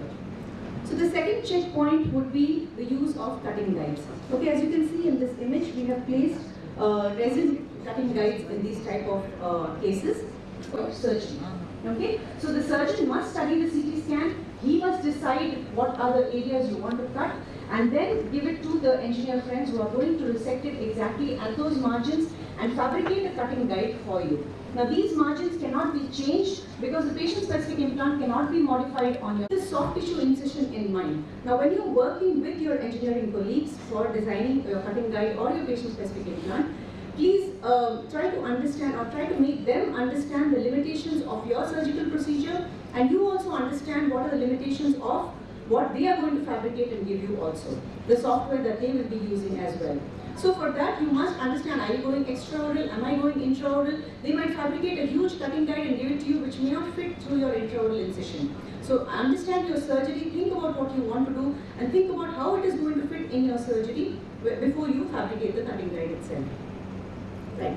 Now there are various materials that can be used. We use PLA, we use resin guides, we nowadays even use PEEK and titanium guides. Most of my patients, I come from a very rural setup, my patients cannot afford very expensive materials. Of course, there are problems with these type of resin guides. They're usually very brittle. Good morning. Good afternoon, sorry. Madam has presented a wonderful lecture, and I'm just adding on to some points which are what we exactly see for ensuring long-term predictability in maxillofacial rehabilitation. What we are looking for is restoration of structure, function and aesthetics, and this is all the etiological factors where the patient requires rehabilitation, but our focus will be on benign tumors and on Newcore cases which are the need of the hour at this present scenario after COVID. Brief classification of maxillary defects, the Brown and Shaw classification, well accepted. HCL classification of mandibular defects, where you see H is the head of the condyle, L is the body, and C is the center arch, and you can classify your defects accordingly. When you are treating the mandible, the treatment considerations are avascular bone grafts, microvascular osteotomies, leaf grafts like the fibula, distractions, transport distractions, and patient-specific implants. Avascular bone grafts have a limited role in rehab. When you have the lower border continuous, you can probably use them in a much better way. This has been a gold standard for rehabilitation, especially after the advent of the double barrel technique, where even the height of the mandible can be restored. The future dental rehab becomes now more predictable with fibula bone graft. Very tough case which did in my department is a transport distraction, and honestly it took more than around 1.5 years to grow a new bone, but eventually we could. When you come to, as previous speaker has already elaborated so well regarding patient-specific implants, just use of cutting heights, when we learn by experience, it is not something that we did some cases in our September 2022, Feb 21, and the routine patient who reported to the dental OPD was included. The inclusion and fibula grafts. But our focus will be on the derivates, the aromatic and the PSI. PSI will not be touching too much, as Madam has explained so well. As you all know, Dr. Prashant Bhatt.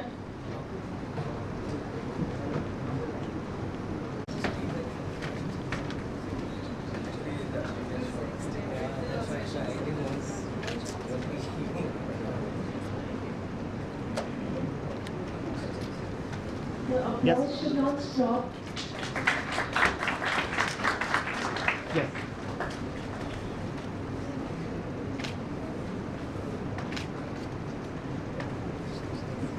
Dr. Mohit Agrawal.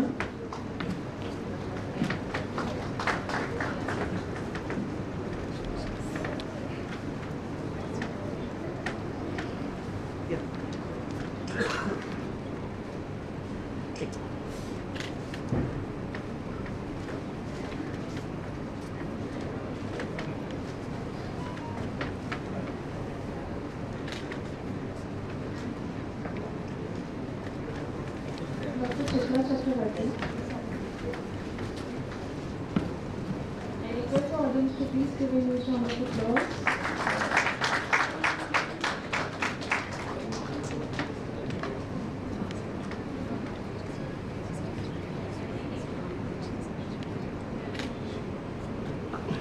Dr. Nikesh Diwan.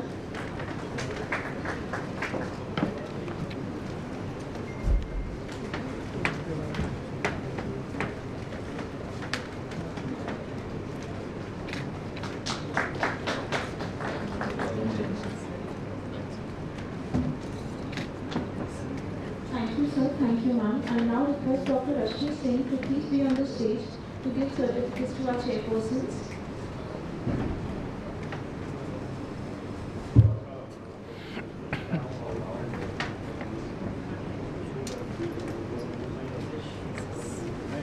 Yes.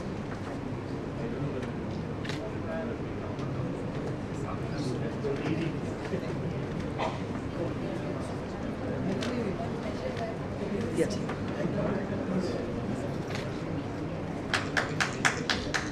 The face and pressure garments should be provided so as to minimize the chances of hypertrophy of scars. Management of different parts of the face, nostrils, in case of deep burns of the nostrils where the wounds healed by secondary intention, there can be severe stenosis of the nostrils. This can be prevented by using nostril splints.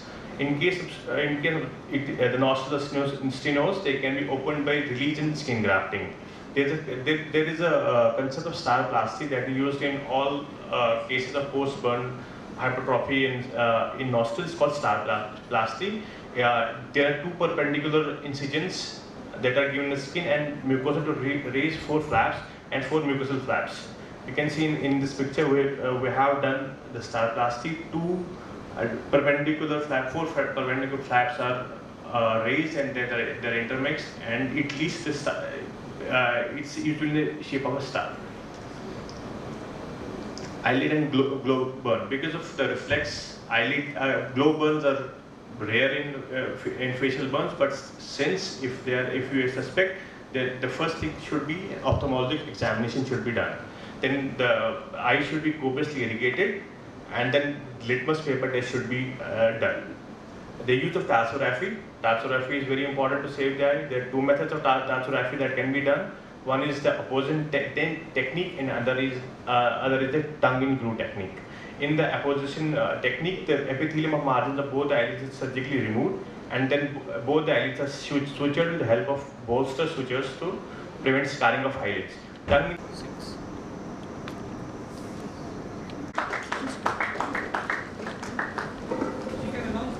Light से इधर आ जाइए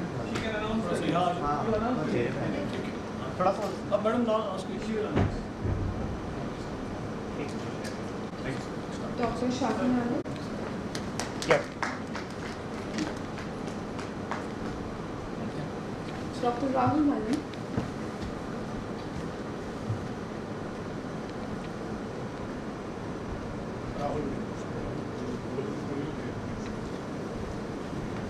Yes.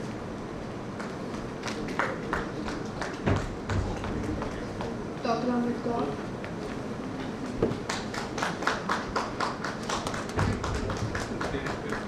Yeah. Dr. Shiju Ramcheko.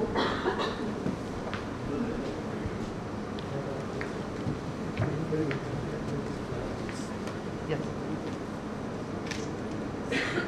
Dr. Vinanti Pavi. Dr. Vinanti.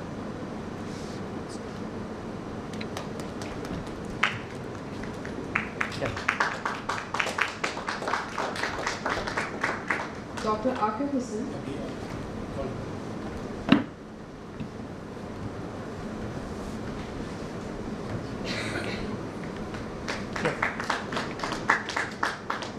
And Dr. I request all the participants to come over. Dr. Kiran Kumari.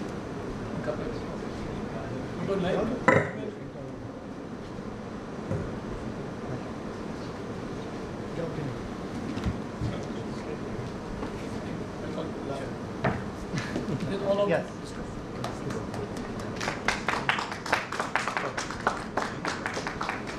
Please, participants, all the participants, will have Wait.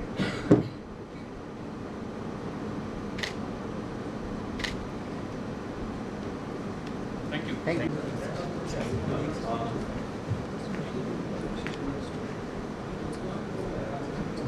The best presenter of this session. Madam Kumari, but she had little lack of confidence. That's the only age Rahul has over her. Congrats. These sessions were actually supposed to be non-prize category. So much of effort, regardless of whether it's a free paper or a prize paper. So the scientific committee had decided that we would like to award certificates, at least to one best paper in each session. I must compliment everybody here that you have been rather enthusiastic participants, both in presentation and in Q&A sessions. So my sincere thanks to all of you.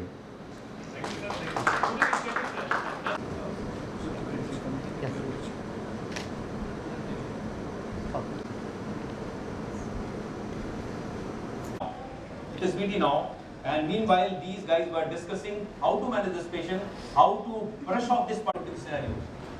Any one of you? Yes. ये तो वही है फिर से I'm seriously not understand patient के साथ हो क्या रहा है, what's happening? Yeah. So that is also a practical problem. Interpretation of chest X-ray, right? So now your patient died, doctor.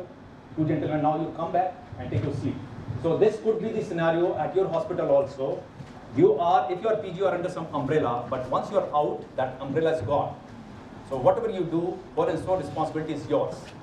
The patient came to you with a simple angle fracture and some injury which you are not aware of, right? The findings were shouting something else. The parameters, the X-ray were shouting something else. The interpretation was not good, and the patient died.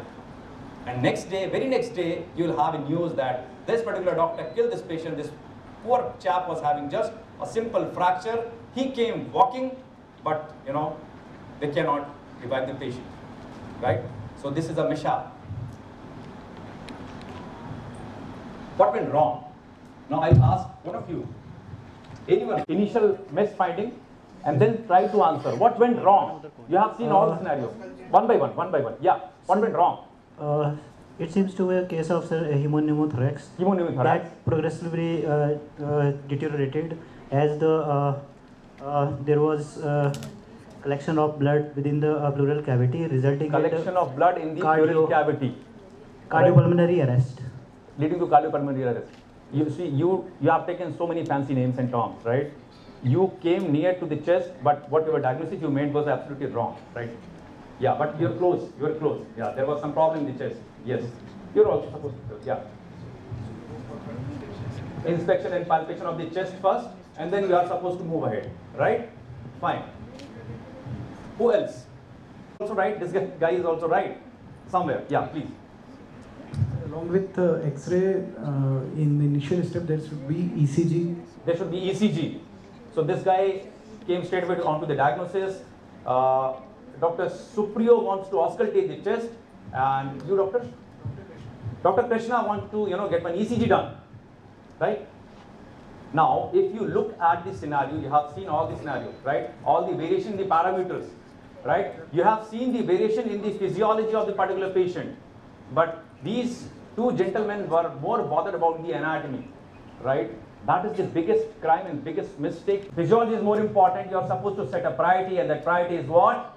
A, B, C, D, E, right? Because whatever you want to do, the doctor of surgery says the life prevails function and function prevails aesthetics, right? So whatever you do, you should save a life. You set a priority, and how a priority is set, we learn during this course, right? So these are the objectives, right? The first objective is we will learn the basic principles of the initial assessment. When I use this particular term, initial assessment, this is not a vague term. It is collection of so many life-saving interventions that come under a common heading that is known as what? Initial assessment. And second, you must have seen some mannequins there, right? So we will ask you to perform certain procedure. Will be demonstrated by the gentleman sitting there, and Dr. Journey, and you will be allowed to perform those procedures, right? So that is cricothoracotomy. We will learn how to interpret chest X-ray, how to do very basic and simple interventions to save patient's life. One is surgical cricothoracotomy, and second is the chest decompression. That is how to pass a tube, how to relieve a tension or the hemorrhage occurring in the chest cavity. So that is the overall goal of this part. Basically done. Most of them preferred in osteotomy. The need for mandibular surgery was more in osteotomy than distraction, and obviously the advancement that was done in osteotomy was lesser as compared to distraction. There are a few authors which are saying that distraction has no advantage over osteotomy, but they have done assessed only up to 10 mm of maxillary advancement. Then there is another author says that there is no significant difference between the two groups when you are doing distraction with respect to speech or osteotomy, but their advancement was only 6.5 in distraction and 5.5 in osteotomy. Again, maxillary advancement does not have an effect on speech according to Chung et al. And he said only if you advance up to 5 mm with osteotomy and 10 mm with distraction. And Sales et al. Said that it does not have any effect if it is distraction or what. So as per stability, AMD is the most stable, followed by the distraction cases, and then it's osteotomy, which is the least stable according to the language. So I've done, this is again my conclusion. Thank you. Please set the time for 5 minutes. It's open for discussion, and Dr. Mustafa is a clinical expert here to give the conclusion of the session. Number one is... so question is to the expert. To the expert? Okay. Yes, sir. You are spared. So you agree with what she said? Otherwise, you may not answer those questions. Yeah. You agree with what she said? With all what she said? Yeah, okay. I have two questions specifically. One is, why do we need to do orthognathic surgery after growth is complete? This has been challenged. One of the guys who has written a very nice article on that is David Precious, who was one of the best orthognathic surgeons. He said if you can do distraction in a growing period, you can do orthognathic surgery. Why is it set down so? That's the question number one. Can I ask the second question also? No. Because this is something you may not be able to answer. This is for Shivani. Of all those conclusions that she has made, is any one of them, if at all, supported by level 1 or level 2 evidence? So, can I answer the first question? I think the second one. Your question is, why do you want to delay the osteotomy after the growth is complete? Is that the question? Why not delay? Why is it set in stone that you always have to do orthognathic surgery after growth is complete? Why can't we consider it in situations where you might do distraction? That's the question. Yeah. One of the reasons is the orthodontic settling and those things take a little bit of time. The other reason is, it's not a reason, there is a possibility, and this is what we are doing of lately. As a part of the growth modulation, you can do growth modulation at the age of say 9, 10, 11, and you may not be able to eliminate the cleft maxillary hypoplasia, but you would be in a position to minimize that. I will show an example. There is also a possibility of addressing it primarily by doing what is called as an intermediate AMD procedure during growing period. So that you can address those problems quite early and not wait till that growth is complete.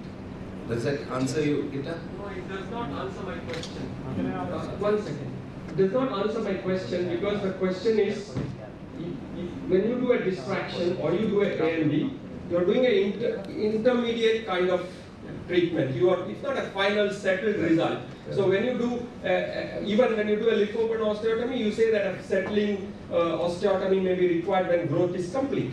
Okay, so when it is not definitive, why can't we, now Deepesh is jumping in, what he showed you that you can do LIFO 1 twice, okay? So, why can't we do a LIFO 1 osteotomy, say it and simple, let me finish it, yeah? Don't jump in, it's my time now. If you do a LIFO 1 osteotomy at 12 years of age or 13 years, like David Precious, he showed it that it can be done. Once all the teeth are erected, then you can do the cuts where there are no tooth buds, you can do it. And then, if you have this problem of growth in the mandible, etc., do it the second time, like he showed. So in her slides, she said that if there is psychological or functional concern, you can do orthodontic surgery even before maturity.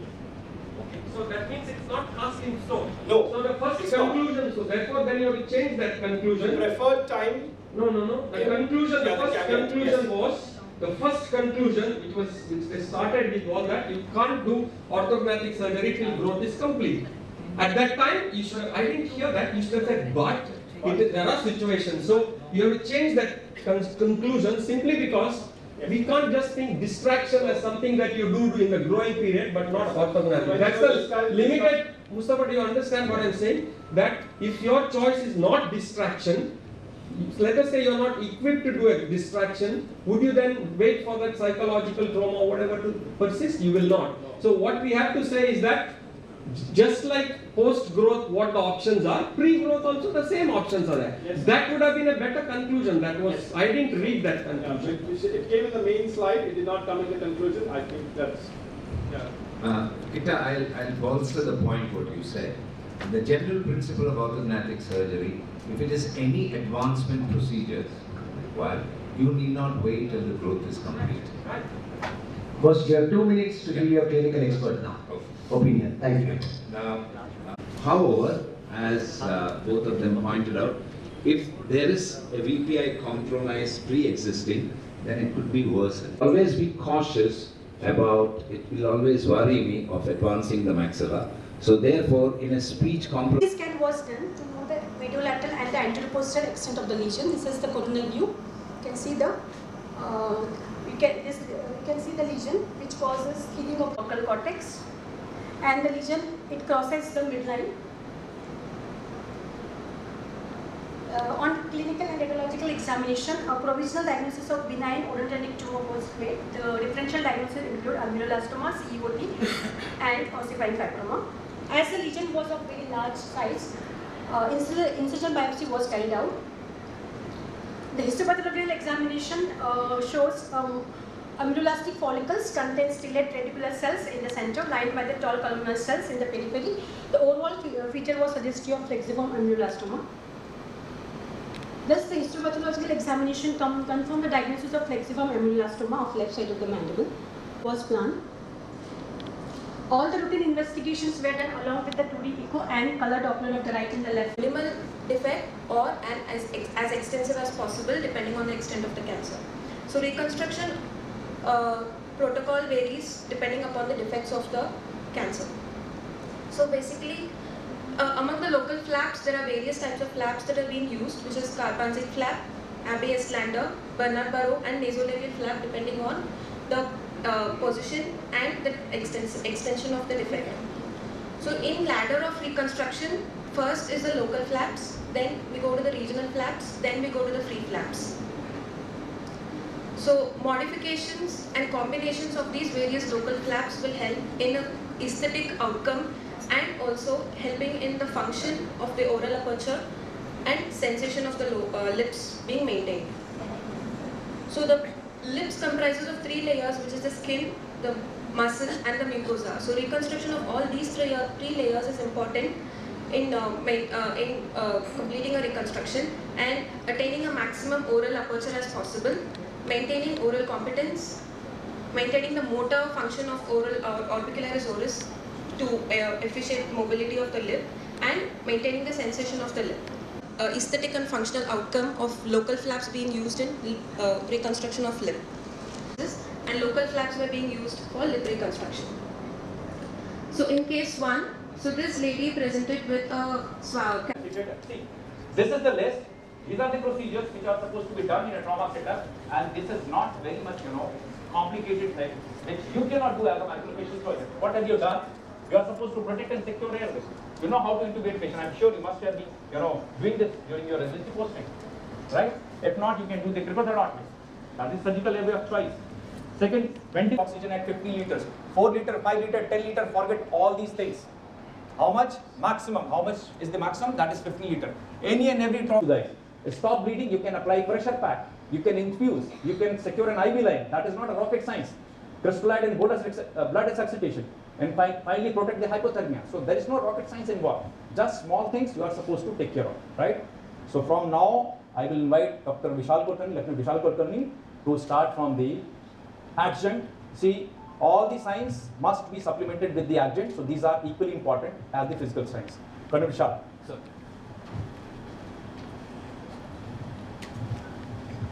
Good afternoon, everyone. Before I start with, I want to put across two things to you. One thing is, if you have reached here, congratulate yourself that you have done something great, your patient is fine, and you have reached up to the level where you are thinking of adjuncts to a primary survey. Okay? And second thing is, myself and Dr. Akhilesh are good doctors. Please don't go with the demo that we gave. Whatever happens is, every time when we give this demo and we go out, there are people who are glaring at us as not such good doctors, and that's quite a reputation to handle. Okay? So, all said and done, we'll start with the adjuncts to primary survey. To the levels of adjuncts, whether required or not, there are too many cooks who can spoil the broth. Okay, there will be a lot of bystanders who would have come, and someone is breathing down your neck altogether. Okay, you yourself are under anxiety. You want to perform better, you want to somehow save the patient. You have done halfway through, but you're still not confident. And that is the time when you have chaos and cacophony. Okay, there is a lot of noise. You are not able to elicit. Okay, you are losing your presence of mind. And by that time, there is an adrenaline rush. You want to run away from the situation as soon as possible, much faster than the patient. And that is the time where you require adjuncts to be understood in the most appropriate way possible. How do you do that? You would want to have mnemonics which are very well, easily understandable, and you can assimilate them and you can apply them to the proper outcome. Are we clear till here? Yeah? Yes, sir. Okay. Someone louder, please. Yes, sir. Okay, that's Dr. Shirish, I think.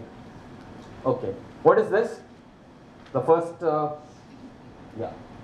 What is this? Everybody knows? Okay.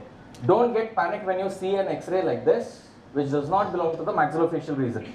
Especially this is totally down south, man. Okay? This is a little better, at least hum log jab PSC karate, we order a chest X-ray at least. So what are you going to see here?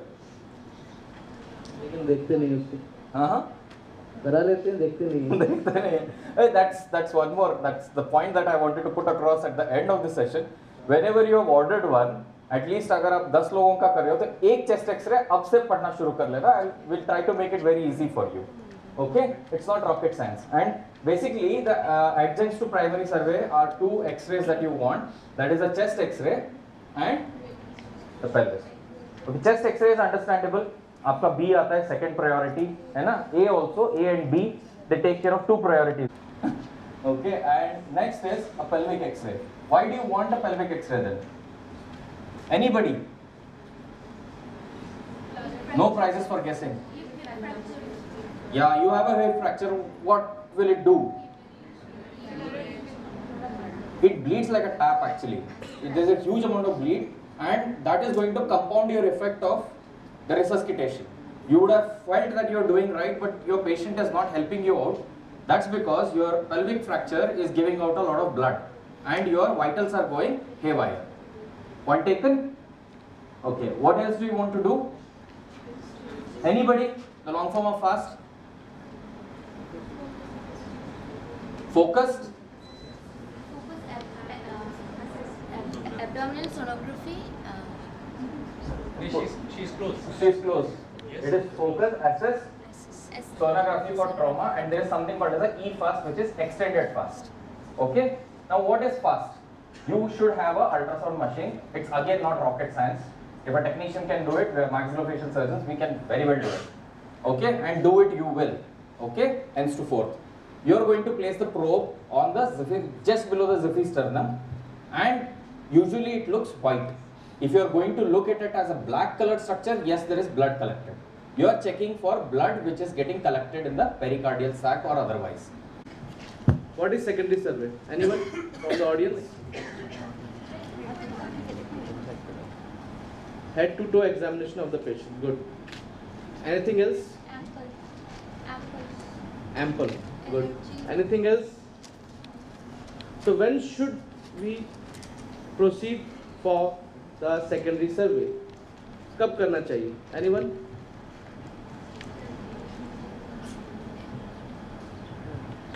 When to proceed for secondary survey?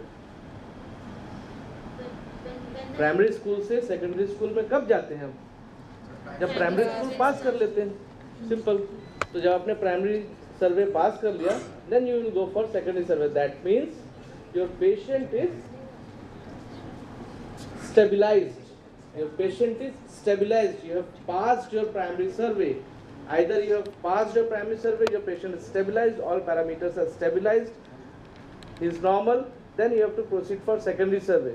So as she said, we have to go for head to toe examination. Head to toe examination, from head to toe, you have to examine the whole body, you have to expose the whole body, and you have to examine each and every system to check whether is there anything wrong which needs further intervention.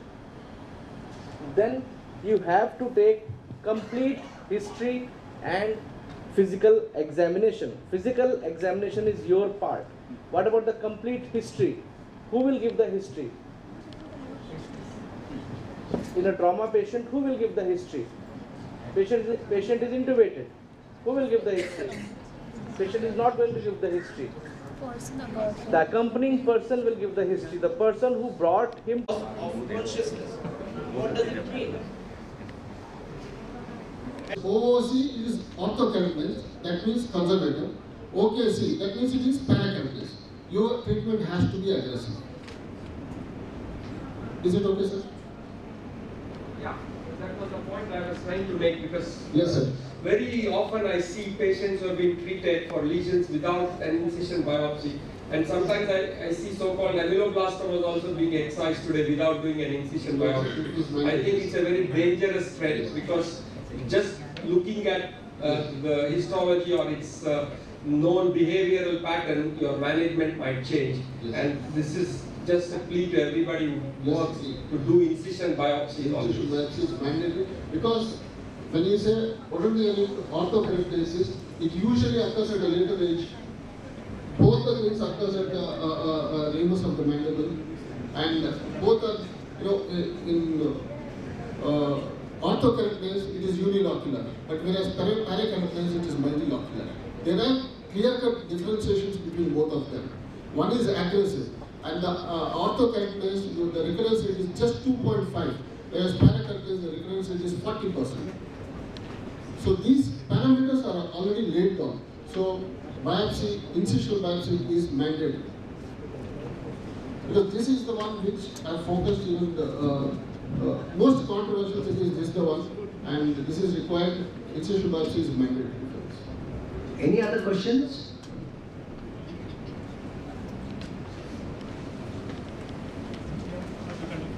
Yes, please. Sir, recently I have done one case where there was a third molar. Along with it, there was a small. Then it is like a cyst is not a cyst. So it was like just some 4 millimeters. No, so cyst is not like a cyst. So Please come to the question. We have only 3 minutes left, Sir, and he has to use conclusion. I removed the cyst along with the tooth, and out of curiosity, I have sent it to a biopsy. It came as keratocyst. What's the age of the patient? Sir, the age of the patient was 18 years. Sir. Generally, at younger age, it is calculated. Only keratocyst only. You have to have a long-term follow-up. Please call back the patient and continuously having follow up with the patient, taking multiple radiographs and other things. Yeah, I just wanted to know, Dr. Ashish said that there's a 5-year follow-up for cysts. Does this go for all the cysts, or are we speaking specifically about unicystic ameloblastoma or the keratocyst? I mean, what is the follow-up? No, the follow-up period for keratocyst, orodentary keratocyst, 20 years. It's mandatory. That is, 20 years is mandatory. Maybe for the other cysts, maybe for 5 years is enough. No, we need to do follow-up for every cystic case. Until and unless we know that it's a smaller radicular cyst or something. In fact, even in radicular cyst, we need to follow it up because we are not 100% sure that what we have taken out is complete or something is left inside or behind the roots. So follow-up is important. 5-year follow-up, as Dr. Rajshekhar said, it's an important follow-up for 5 years. If it is a odontogenic keratocyst, do not do any prosthetic rehabilitation for those 5 years permanently. If you want to do it, you can do a transient prosthetic rehabilitation because there are quite a bit of chances to have odontogenic keratocyst back in 5 years. Of course, we have to do a follow-up as long as possible, but there are chances that... Yeah. So you wanted to add something from the research? After that, you need to give a conclusion remark whether the clinical and research doesn't match. So this is in terms of biopsy, what I wanted to tell is, no matter the size, if at all you have done enucleation, that has to be sent for histopathology number 1, whether it is you are suspecting or not suspecting. Next, you need to insist your oral pathologist to, if at all, most of the time they just write infected OKC. So you need to ask them specifically whether it is orthokeratinized or parakeratinized, so that we can, because there are, as Rajshekhar sir told, there are clear guidelines on the nomenclature, whether it has to be, if at all it is orthokeratinized or parakeratinized based on the Yes, if your orthopathologist is updated, definitely he or she will give OOC, that means orthokeratinized. If he or she gives OKC, it is parakeratinized. So can you give your conclusion remark? We have only 30 seconds left. Okay. See, whenever you are doing any of these cystic lesions, some of the principles are that you have to evaluate critically, and then as per the condition, situation, or the case, you have to go about. Especially. So good afternoon everybody, and thank you Preetham sir for this evening type of symposium and giving me this opportunity to share my experience. When we talk about atrophic maxilla, actually the management of atrophic maxilla is very interesting because there are so many treatment options are available, and as a maxillofacial surgeon, mostly when we talk about so many options are there, if you choose this judiciously, most of the time there is no need of allopathic implant. So first we'll discuss what is atrophic maxilla. If you are not able to place a 11mm implant in the maxilla, it means it is atrophic maxilla. So if it is below 10mm, it is atrophic maxilla, and even if you are not able to place a 5 to 10mm implant, then it is a severely atrophic maxilla. Then you have to think about the treatment option for this maxilla. And this atrophy could be generalized, or it could be sporadic, unilateral, bilateral, or it could be segmental. The problem is to treat. A smaller atrophy is always difficult to treat, and always remember, an anterior atrophy is always difficult or challenging because you have to build the aesthetics also. And similarly, when you treat the atrophy, if it is a generalized atrophy, most of the time you can get away with the tilted implants or remote entries. But if it is a generalized atrophy, when you talk about generalized atrophy, how does the maxilla looks? So you can see it is a good maxilla. The teeth as well as the gums also. So you will give a hybrid prosthesis, which will not only compensate vertically but also horizontally also. And these type of heavy prostheses, of course, they cannot be cemented, so they have to be screw-rooted. And when you go for these management of atrophic maxilla, you cannot jump. You cannot devise your plan only on the basis of clinical conclusions. You have to have a CBCT also. Like in this case, if you see, it looks like a very good ridge. And when you take the CBCT, you see the amount of bone. There is no bone at all. So CBCT, implant planning software, and 3D models. There are mandatory prerequisites when you are treating the atrophic maxilla. So usually maxilla is divided into 3 zones: incisors and canine, premolar and molars. So if you don't have bone in any of these regions, if you have gone in all the three cases, it is easy to devise a predictable immediate solution with immediate morbidity. And the easiest and the most successful.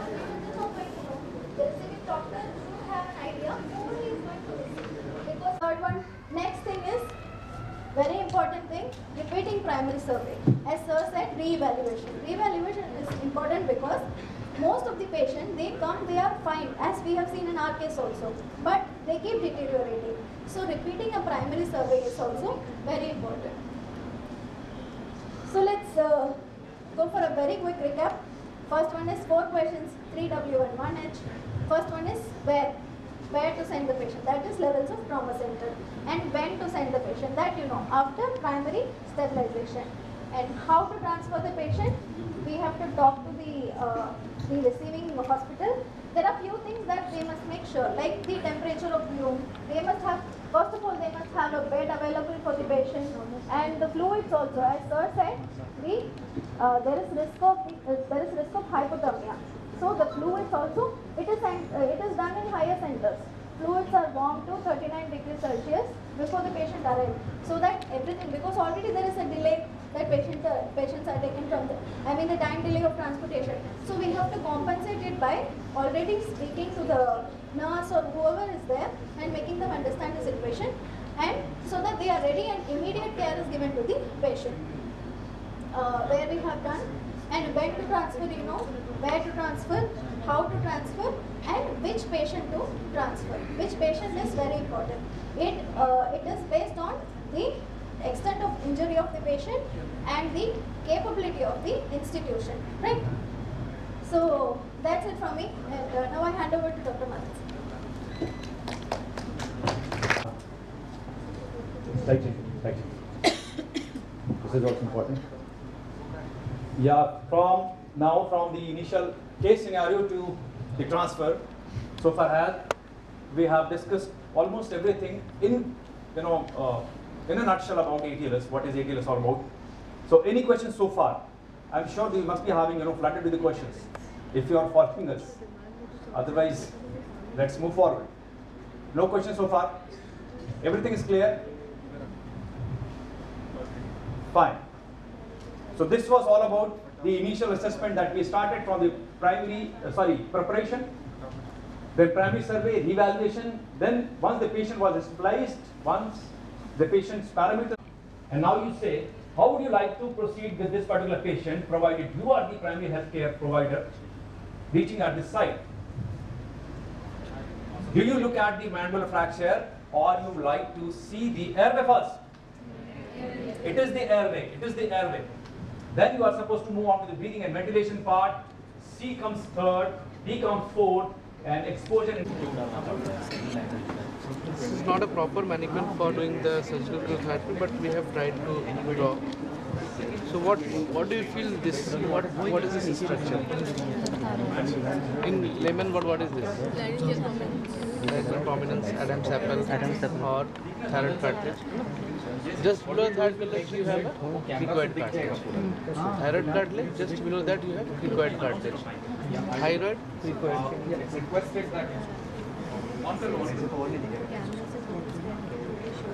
If it is possible, requested that everyone remains seated. We'll try to make it available on the camera so that it's audio visually seen. Okay? Sir, camera mein nahi hai. Notwithstanding, even if there is some more any doubt during any step of the procedure, please raise your hand. We'll try to answer it as soon as Because few possible. people just want to just carry on after the. or this is a thyroid cartilage or Adam's apple. So this is a prominence, and just below that you have cricoid cartilage, and below the cricoid cartilage you have the tracheal rings or tracheal cartilage. So the cricothyroid, as the name suggests, the cricothyroid membrane is present between the thyroid cartilage and cricoid cartilage. So there is a membrane, you will feel a dip in between. There is a membrane. Simply, if you are doing a needle cricotherapy, you have to simply put a 16 gauge needle into it and decompress. Okay, and if you are going for a surgical, you have to give an incision, you have to confirm that you are in the airway space, and you have to put the tracheostomy tube of adequate size into that, through that membrane. One point is that the surgical cricothyrotomy should not be done below 12 years of age in children, because the vocal cords are at that level, so you may injure the vocal cords, so you should not do that. Above 12 it is indicated. If you want to manage a person below 12 years of age, you have to do the needle cricothyrotomy, and after 45 minutes, because you can sustain the needle cricothyrotomy for only 45 minutes, after 45 minutes you have to go for the tracheostomy. Okay? Now Dr. Jani will demonstrate you the procedure. Yes, sir. So, here, focus करिए. Sir? Yes. Focus कर लेंगे ना sir. मैं यहाँ से करूँगा ना right side. नहीं, ये नहीं दिख रहा है. इसी तरह इसको घुमा. से भी अच्छी दिखाओ तो मैं इधर आ जाऊँगा. अभी ठीक है.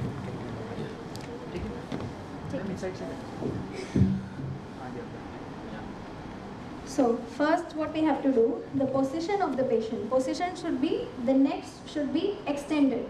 Patient should be, this will not extend, but the actual position is supine position with extended neck, so that your anatomy will be prominent, right? So first we have to palpate whatever landmark sir said, the tracheal cartilage and the cricoid cartilage in between the, you can palpate yourself, it is very easy, right? So you can palpate the membrane, and even before starting you have to make sure you have all the instruments ready. What all be required for cricothyrotomy? A BP blade. For sterilization, you have to start with sterilization, which we forget sometimes. But if it is not that kind of setup, it's fine. But if it is available, we just rub it with betadine, and then we start. We make sure BP blade, BP handle, and a syringe, needle. If it is a needle, there are two types, needle and surgical. If it is needle, you need a needle, and if it is surgical, we need a tracheostomy tube, or either tracheostomy tube can be used or endotracheal tube can also be used, right? So first we have to, and first thing is we have to stabilize with the non-operating hand, the index finger and the thumb and the fourth finger. We have to stabilize it like this from the above. Come from this. Yes.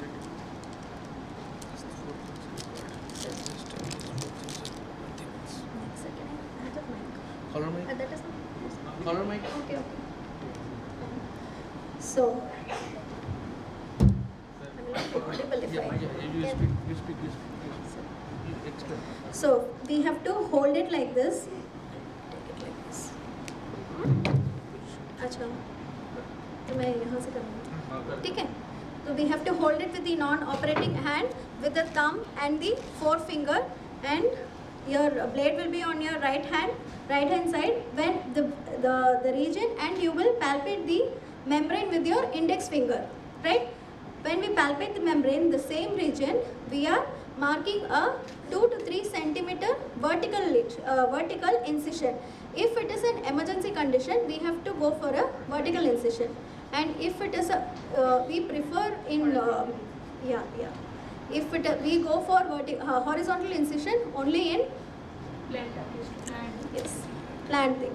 So vertical, why we are going? We don't want to injure any artery or anything, because we will be in a hurry, so we don't want to injure anything. So it is a 2 to 3 centimeter vertical incision. After incising the skin, we go for the muscle. Then we have to take, we should not go very deep, only just subcuticular we have to go. Once we see the muscle, we have to stop it and then go for a dilator or an artery, hemostat. So we have to take it and start dissecting. So we have to keep dissecting once until we feel the trachea, right? So there we have to, and then once we feel the trachea, we have to give an incision, and not very deep, so that we don't injure the posterior wall of the trachea. So we have to give it is a membrane, so we don't go to the posterior wall of the How can you confirm that you are on the right place? How can you confirm that you are on the right place? Just take a 10 ml syringe, insert it and aspirate it. And aspirate. Okay, air will come. That means you are on the right place. If we have some saline or something inside, we can see the bubbles, and always before starting we have to insert the needle in a 45 degree, right? We have to insert it in a 45 degree for just for few millimeters, right? And then we have to keep aspirating along with the negative pressure. We have to insert it so that once the bubble comes, we are sure we are in the airway, and then we can mark the incision. Okay, so after marking the after dilating, after going through the airway, then we have to take the back side. If you do not have a dilator, you can take the back side of the VP handle and you can just make a 90-degree turn so that the airway will expand. If you have assistants, you can ask them to hold the retractors so that you will not lose the airway, lose the path which you have made. And then you have to take the tracheostomy tube. Usually 5 to 6 sizes, 5 and 6 are used. So we have to lubricate it properly, and then from this way, not this way, from this way I will put it inside, and in this fashion your hand should move the same way so that it will be easy for it to enter. If you start putting like this, it will not enter if you would have tried. So because that's why, right? So we have to put it like this, and then we turn it to its proper position. We are putting it from right side and then we are turning it, and once it is inside, then we have to remove the, it is removed and stabilize and tight, right? So only 4-5 instruments are required. One scalpel, 15 number blade, hemostat, syringe and the tube. That's it. This is the minimum requirement for a surgical cryotherapy. Now I will hand over the mic to Dr. Kulkarni to explain the... It will help you a long way. Okay, anesthetize your patient, okay, so that when you are going to place an incision, he is at least going to be pain free. Where are you going to place the incision? It is the 5th intercostal space, okay. Never go below because there is a neurovascular bundle there, okay. To be on the safer side, you can take a wide bore needle and you can place it inside. You can see either there is blood which is coming out or the air which comes out. There is an immediate relief. This is an emergency procedure. You immediately try to do it. Once you have placed an incision, a sufficient incision, 1.5 to 2 centimeters, what will you do? You are going to use, there are minimum instruments that you are going to acquire, okay? You are going to take a hemostat large enough to go inside to the depth of it, okay? Be sure that you get enough of that resistance where it gives way. Don't be over judicious, don't be under judicious. Try not to damage the lung again, because then you are in a double jeopardy, okay? Next, what you do is you are going to open it up so that there is sufficient space. With the open end, you are going to pull it out so that there is sufficient space for you. You have placed your sterile gloves, put your finger and rotate your finger. If there are any blood clots, that will get dislodged. And also the parietal pleura, visceral pleura, you are able to separate it with a blunt dissection. Okay, it's a fascia type of a sector and you want to bluntly dissect it. Once you have taken out your finger, you are going to, this is not appropriately a chest drain, but yes, we'll consider that. This chest drain has holes on it, okay? You are going to clamp the chest drain with one end, lock it. Second end, you are going to clamp below the holes which are present. Why are you going to do that? Inadvertently, if there is blood, it's going to stay here before you connect it to the underwater seal. Then you are going to gradually pass the chest tube through the incision upward, that is cranially, and backward. You are going to incise and you are going to stop at the black level and quickly place sutures. Okay? Once you have done that, you are going to declamp your hemostats. Before you declamp the second one, you are going to connect it to the underwater seal. Now, why underwater seal? Anybody? Because if it is air, it is going to go as a one-way valve. The air is not going to come back and it's not again going to create the same problem which we are trying to solve here. So whatever you do, you are going to keep it in an underwater seal. If there is blood or if there is any other collection, you can see that the underwater seal has changed its color to red or black or whatever. Okay, and if it is air, you are going to see air bubbles which are going to come out of it. And immediately you are going to see a change in your vital signs, a drastic improvement in your vital signs. Are we clear till here? Is there anything else that you want to ask? So are we ready to place a chest tube hands to fourth in case need be? I want a loud yes. Yes, sir. Loud yes. Thank you. Thank you, sir.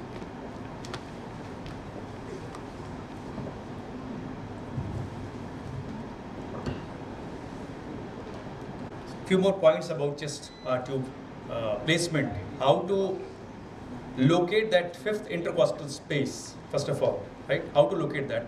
This is very simple. Just in the line with the inframammary crease, there lies the fifth intercostal space.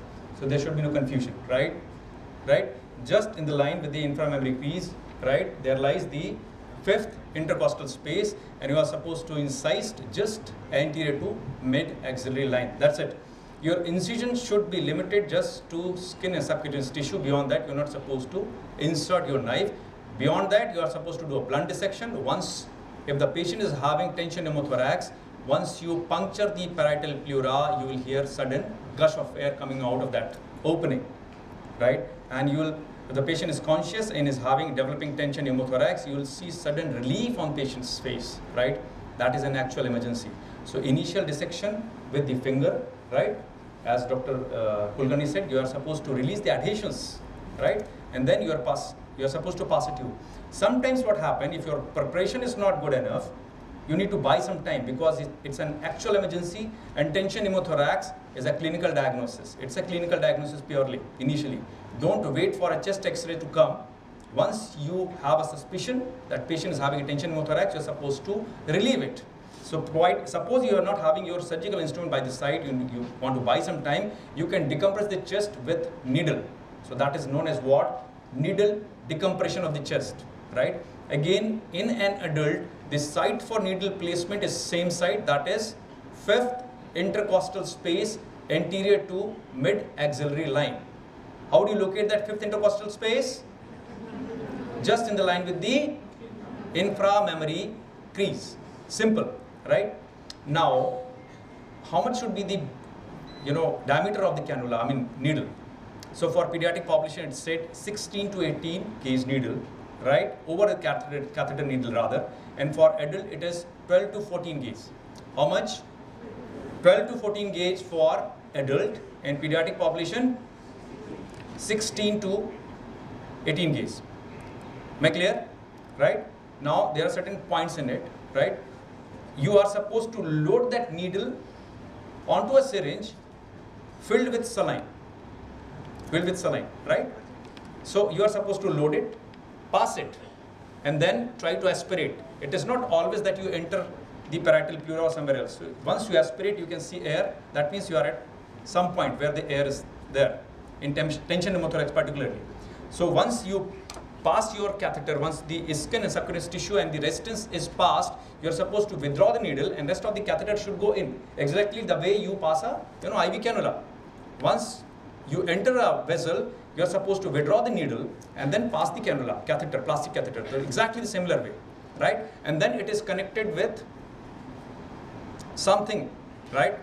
Or in case of tension pneumothorax, you just leave it open. So what happens? The air which is getting accumulated in the chest cavity, which is compressing the lung, will escape through that needle, and you will have some time at least, right? By the time you can arrange for the other instrument, right? Similarly, for the surgical cricothoracotomy, if you are not prepared, you can do needle cricothoracotomy.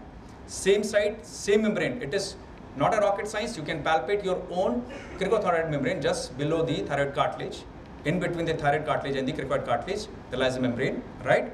So you're not supposed to move the neck, because that is the advantage. In tracheostomy, you want what? Extension of the neck. And in trauma setup, you're not supposed to move the neck. So basic advantage, you're not supposed to move the neck, and it is not required at all for the cricothoracotomy. So by the time someone is arranging the instrument for you, you can, provide a temporary airway by needle, and that is known needle cricothoracotomy. Site is same, cricothyroid membrane. Again, size is same, right? 12 to 14 and 16 to 18. Again, load it on a syringe filled with saline, pass it caudally, right? You are supposed to go this way, stabilize the trachea and go caudally, right? And once you see air, aspirate, once you see air, you are just supposed to withdraw the needle and insert the catheter in. Withdraw the needle and insert the catheter in, and that is supposed to be connected to the jet insufflation device, because it is going to be a positive pressure ventilation kind of a thing, right? So that is how patient is getting ventilated now. Now there are certain disadvantages. How much time you can buy for the proper management, that is the surgical cricothoracotomy, is just 35 to 45 minutes. That's it, right? Beyond that, you cannot wait for a surgical procedure to start. So once you have passed the needle, you buy some time for half an hour maximum, right? And also keep this thing in mind that there might be some injury to the lung, and that is because of the barotrauma, because you are passing air through a very narrow passage and with a lot of pressure, 50 to 60 psi pressure. So that might sometimes puncture the pleura, or sometimes damaged pleura which is not punctured, but accidentally it might get punctured. So always have a high rate of suspicion while ventilating this patient with a proper port for a tension pneumothorax. Patient might have this, right? So these are certain additional points which I would like to add. And finally, yeah. Sure, why not? Yeah. One point. First, as sir said, only the cannula, the needle is inserted along with the cannula, the sizes and after inserting, the syringe is removed, the needle is removed, and only the cannula is inside. Along with it, what we connect is a syringe with a hole in it and the oxygen supply, right? Oxygen supply must be at least 15 liters. So this oxygen supply is connected, this tubing it is called. This tube is connected to the syringe, and what we are doing is, we are giving the oxygen for 1 second and we are giving a break for 3 seconds. So it is a 4-second cycle. Okay, 1 second we are giving why we are doing this? Because we want the carbon dioxide to come out. If we keep on giving oxygen, then we are doing more damage. So we are allowing the carbon dioxide to come out for 3 seconds. So how are we doing this? That hole which we have created, that we are using one finger and closing it for 1 second, so that oxygen goes inside, and we are opening it for 3 seconds, right? So that is how this needle cricothoracotomy is done, and this can be done only for 30 to 45 minutes. Then oxygen, anyway it is passive respiration, carbon dioxide keep on getting filled, so we have to go for definitive airway after 30 to 45 minutes, right? Thank you so much. Okay, this is time to conclude now. I think we are almost within time, isn't it, ma'am? There's a question. Oh, you have a question, please. It's not a question, I just had some more points to add if I may. Oh, sure. First of all, you introduce yourself. You come here. Please. Hi. It was actually an excellent session. Just had one or two tactical points to add in this. One was related to when I entered there, there was some beautiful presentation on the pneumothorax part. We all expect pneumothorax to present only in the acute settings, but that's not true.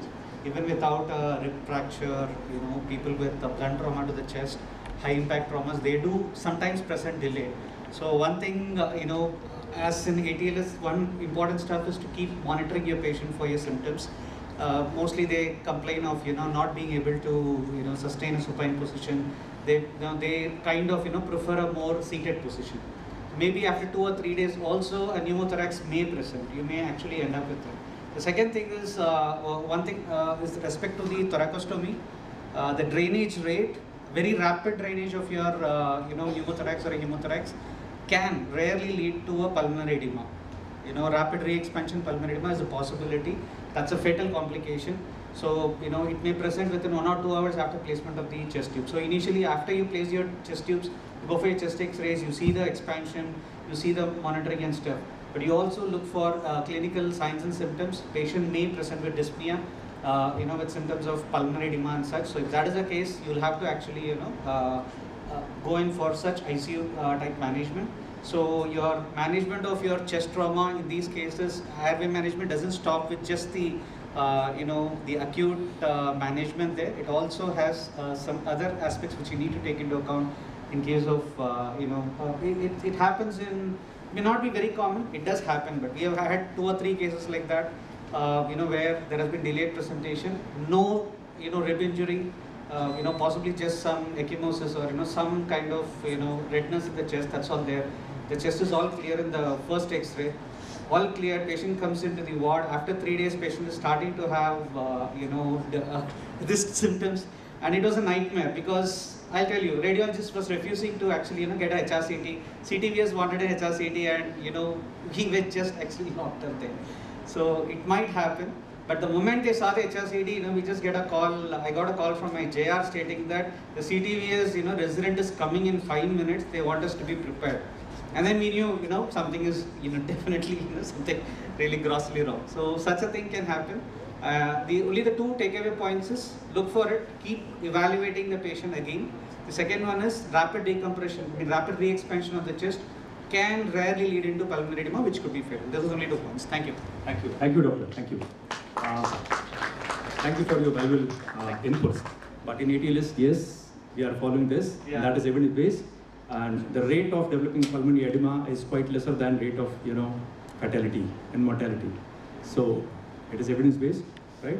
So this is not rocket science. As a maxillofacial surgeon, I believe each and every maxillofacial surgeon must know the emergency management of a patient, and this particular course is very much beneficial to you all, right? And at last, I thank all the organizers to allow us to, yeah, please.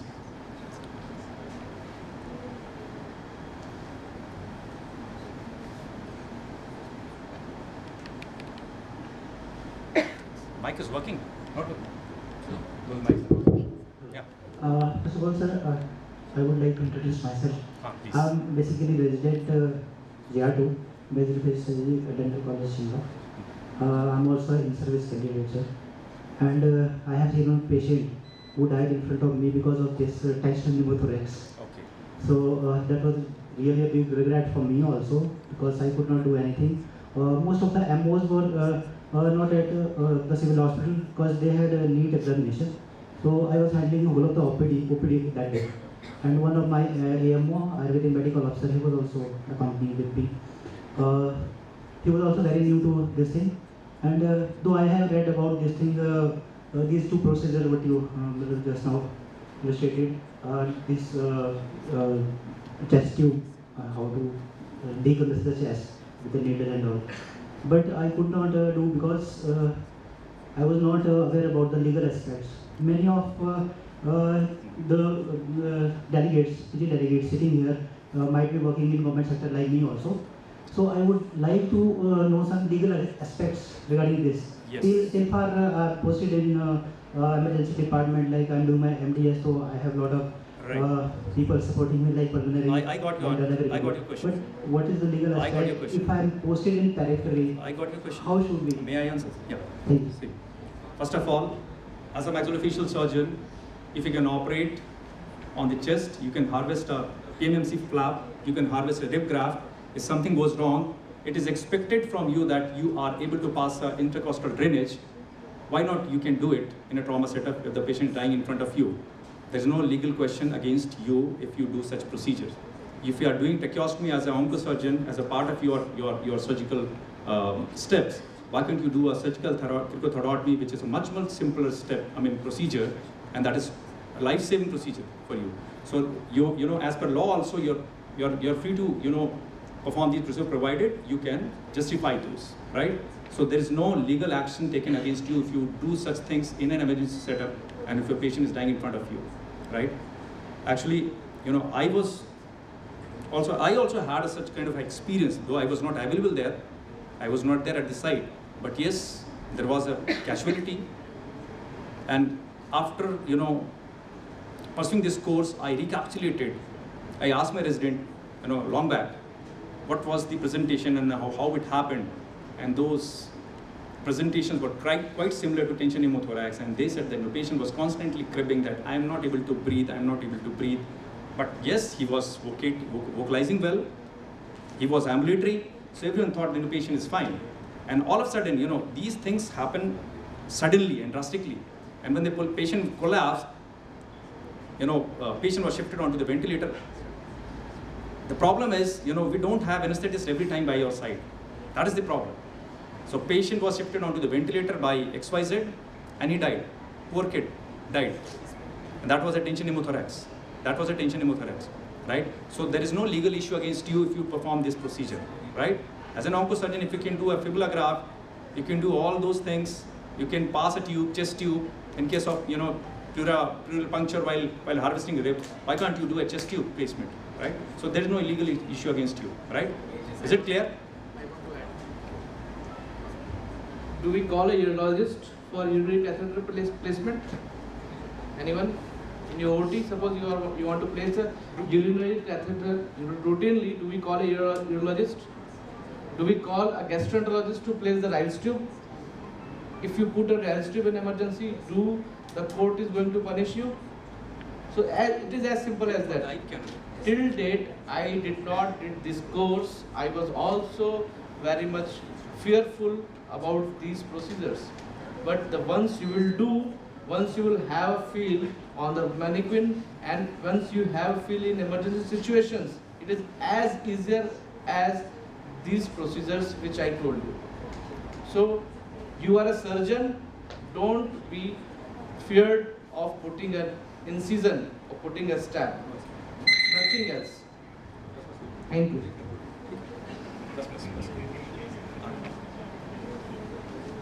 So thank you so much for the patient hearing, right? And I would like to have your inputs also. If you want to, you can message me, you can call me, and anytime, every time, ready to help you. Thank you so much.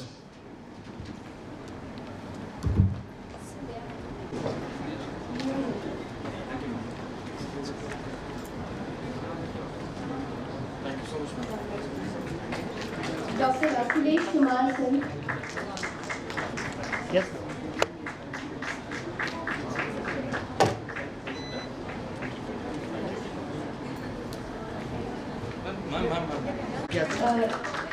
Dr. Akhilesh Kumar Singh. Dr. Janani Anand Kumar.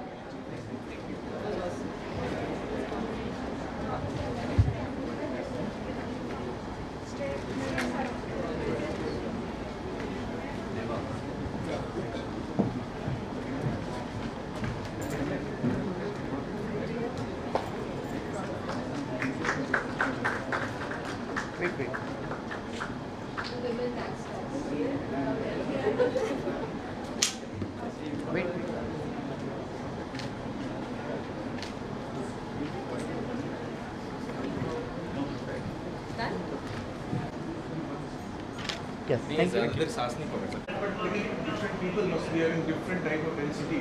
D1, D2, D3. Yeah, of course. So that is why we had a sample size of 49, and as I mentioned, it was a pilot study, and we recommend that it should be, it can be taken up for a randomization later on. Thank you. Good afternoon, respected chairpersons and my dear colleagues. I am presenting today the titling to evaluate the surgical outcome of one-stage resplit with and without buccal bone augmentation in partial edentulosum for dental surgery, dental implant surgery. As we all know, the alveolar resplit and expansion is a pre-prosthetic procedure wherein we manipulate the residual bone, where we create an intrabony cavity with a wider base or taller roof, which heals like an extraction site and heals like with a normal bone healing mechanism. The tools which are used for the resplit are either burr, piezoelectric device or rotating saw, and the devices used for the ridge expansion are osteotomes, chisels, and expanders and motorized expanders. There are methods for doing this. Is the osteocondensation, which was introduced by Summers in 94. Then there is osteomobilization, which was introduced in 94 and 92. And a recent concept is of crestal osteotomy with osteocondensation, which was introduced by Anitio. There are different stages of inserted. In two stages, in the first stage, the split is done, and in the second stage, the implant is inserted. And a few researchers are. Then later, after the 3 to 6 months of healing period, then we can go ahead and fabricate a obturator. In this case, only the palate is removed. There is no teeth are removed. Hence, just the observation of the defect is enough. So for that, we made a impression for the model.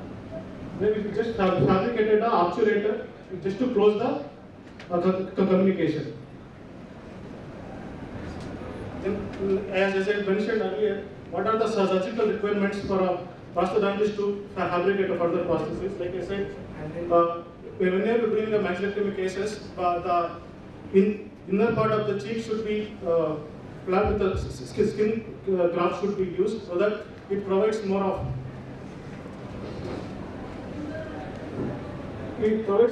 support for the prosthesis, and also since the mucosa of the inner cheek will be very sensitive, we cannot take support for the prosthesis from that. If you put a skin graft, that can be used for getting support and the retention part of the prosthesis. And also, as I mentioned, interradicular resection is better in place of going for interproximal reduction. We will see some cases how we manage with the prosthesis after surgical resection. This is a low-level conventional RPD to get the teeth in place and the proper function. In this case, there is a oral-nasal communication is there in this, and also the number of teeth which are there to take support for this case is only 2 teeth are there. In this case, in the primary resection, if you can see the terminate present there, that will impact the prosthesis part. How is that? The terminates will be very sensitive. So if you fabricate a prosthesis and give, the patient is always complains of pain and irritation in the region. So it is always better to remove the terminates the first stage of surgery or when the patient comes for second stage surgery. So in this case, the patient was not affordable to go with implant placement, and we just planned for obturator. So as a surgeon, that's what Nitin is saying. So if you just go back to that slide. If you want to if there are not enough teeth over here for retention of an obturator, the prosthodontist needs to extend a bulb into that defect in order to get retention. But if you have a turbinate there, you cannot extend it in because it's a very sensitive structure. So if you plan that you're not going to put implants, it's better to remove the turbinate so that the prosthodontist can extend the obturator into that defect. So this patient, we thought that we would be putting some zygomatic implants, that's why we did remove it. And that's why we have shown that don't make that mistake. Which can be done and which can make the surgery quite safe. And bone graft is of course required, so that is not an additional investment, and it also saves the autogenous harvesting of the bone graft and the secondary donor site morbidities associated with the procedures. So I thank you for your patient hearing, and I'm really sorry we had to bear with the glitches in the video. Thank you, ma'am. It was a nice video presentation. Any question from the audience side? Thank you, ma'am. Most of the patients in our area are not afforded to the fibula or any other reconstruction plan. Due to that, they are not doing any reconstruction, they are putting an obturator, so it's very difficult for them to rehabilitate, do the routine work. So then we decide to go for a patient-specific implant. What is the science behind it? It's simply 3D printing. What we do, we take a CBCT or CT of 0.5 mm thickness, we send to the lab, they give a model, we will approve it, then we will print it. It will hardly take 15 days to do all the procedures. Then the final design which is approved, there is something. Someone will use Staker screw or Orthomax screw, depending on which company you are using. You can tell that person we are using a Staker or Orthomax screw, depending on the affordability of the patient. We will go for that screws and other things. Case scenarios. This is as I said, this is a 45 years old male came with a chief complaint of mobile tooth and he wanted rehabilitation immediately. This is a pre-op OPG. Then we took a CBCT, we sent to the 3D printing area. They designed the implants first initially, which is not satisfied to us. Then we changed the implants into our design, which we separated the maxilla into 2 parts. Right and left. Initially they gave a single frame without any separation. So you can see 2 screws in the buttress area and 3 screws in the nasal buttress area. So these are the buttress which give a good anchorage to the patient specific implant. Then for a mandible, they preserve them in mental nerve and inferior nerve by printing this model. Patient can get a immediate implant within span of 15 to 20 days. This is a 1 week post-op, after which you can see a clearly abutment. This is cement treated abutment, what we usually give, because the screw treated is a bit costlier than the cement treated. This is after a 1 week, patient has a good healing, and after 15 days we gave a temporary denture. Like this patient is very happy. He is good, doing good. Case 2. This picture I show you, this is a mucormycosis case. What we plan is a screw registration, and on the molar there is a 2-point registration. So if it is edentulous, you are fixing the tracing, you are making a hole in the tracing, and you are registering the tracing. On the arch form, you are registering those 3 points.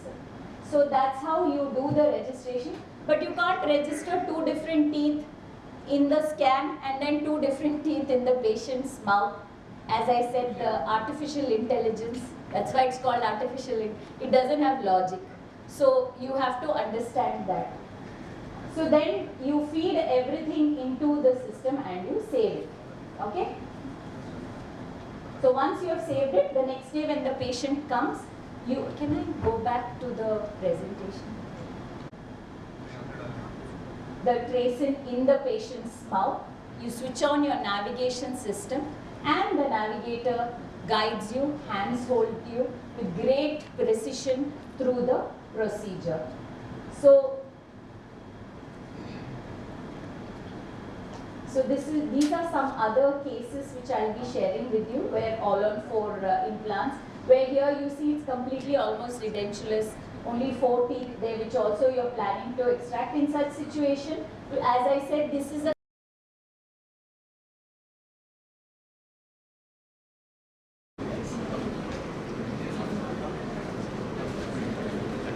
Yes. Yes, sir.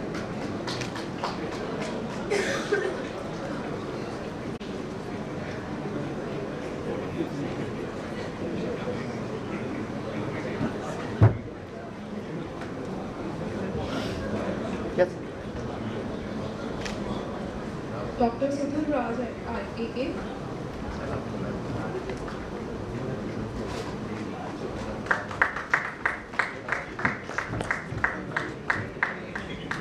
Yes. Yes, sir. Sir. Dr. Rohit.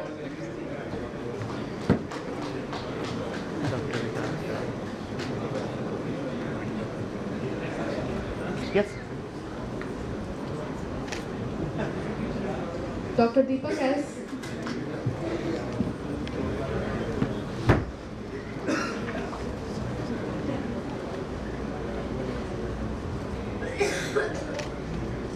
Dr. Smriti.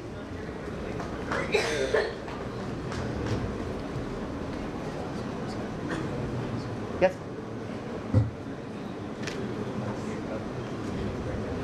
Dr. C. Deepak.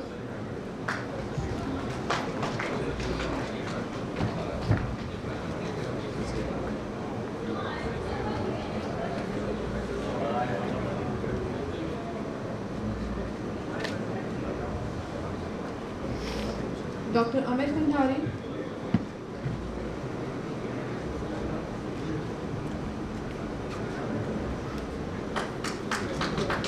Yes.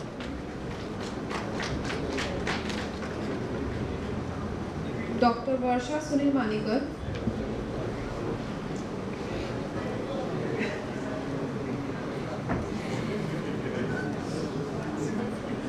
Yes.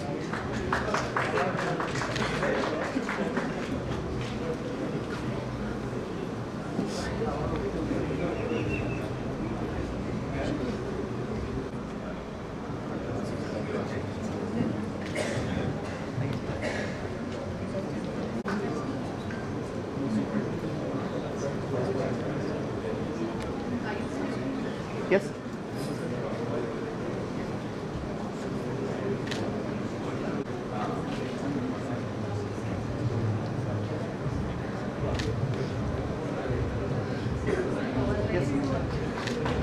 that is Dr. Smriti Choglia. All of you are requested to kindly remain seated in the hall. I have requested the Chairman Scientific, Dr. Shaji Thomas, and Co-Chairman, Dr. Sushmita Vyas, to kindly come over and award you the certificates for best in session papers. So kindly bear with us.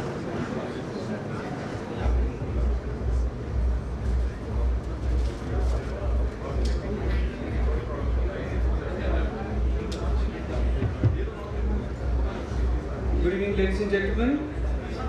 That brings us to the concluding element of what is probably the last academic event of this very, very eventful conference.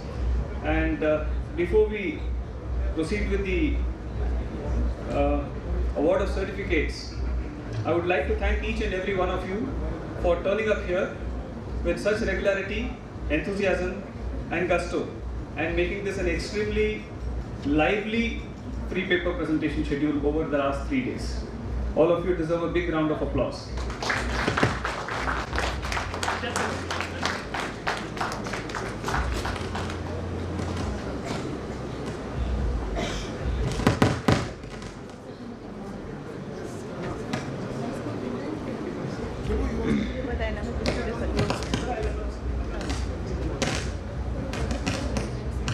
Yes.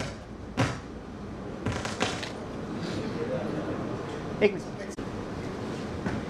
Yes.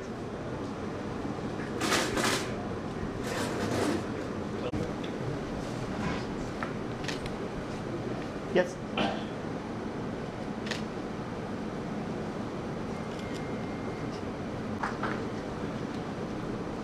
Yes, sir.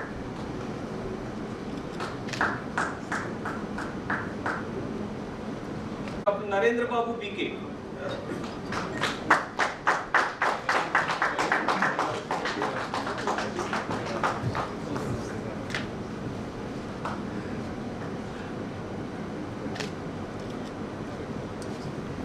For Target 2, Session 2, on 17th November, it is Dr. Nishita Shah. Dr. Nishita, she's not on. Okay, now we move on to 18th of November. For 18th of November, Lilac Session 1, Abdul Hafiz. Dr. Abdul Hafiz.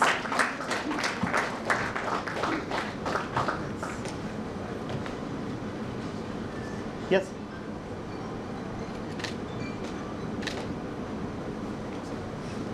November, Lilac, Session 2, Dr. Subrat K.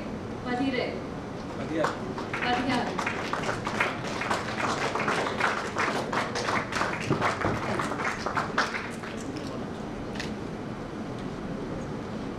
Yes. Lilac, Session 3, Dr. N. Mohan Rangan.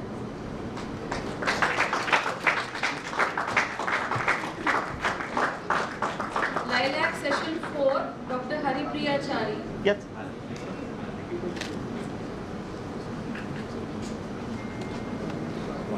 For Dr. Haripriya Chari. He's going to take it on, collect on her behalf. Lilac, Session 5, Dr. Karthikeyan. Yes.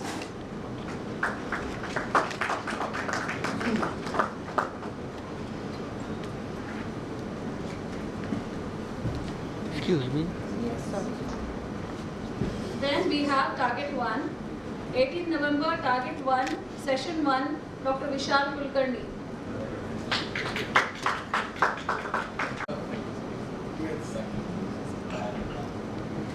Yes. Target 1, Session 2, Dr. Seema Denka. Sorry, sir. 18th November, Target 2, yes. Session 1, Dr. Archana Deshpande.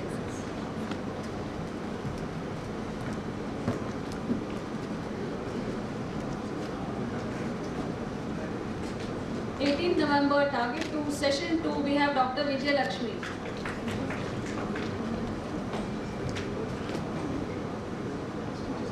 Dr. Rajeshri Patel.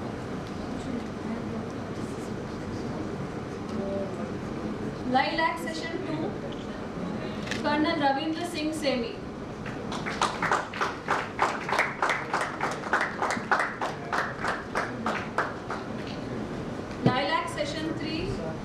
Dr. Naveen Kokula. Yes. Session 5, Dr. Apurva Mohar. Yes. Dr. Apurva Mohar.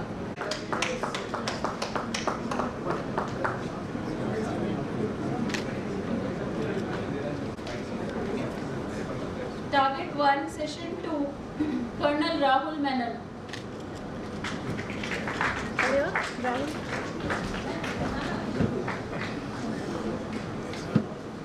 Target 2, Session 1, Dr. Azad Khan Chaudhary.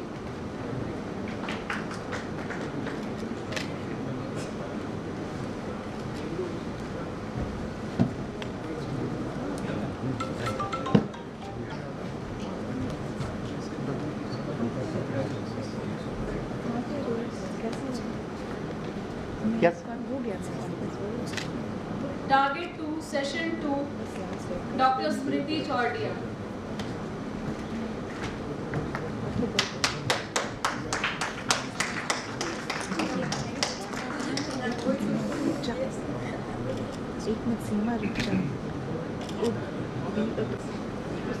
My sincere thanks to everyone in the hall, to the chairman, Dr. Shaji Thomas, co-chairman, Dr. Sushmita, and all the members, Dr. Ashish, Dr. Swapnil, Dr. Varun, Divya, Ankur, Mishi, and everyone else who has worked so tirelessly for the last 3 days. Thanks a lot so much. Without you, cost for these patients. But what you get back from the patient feedback is very, very rewarding. Thank you.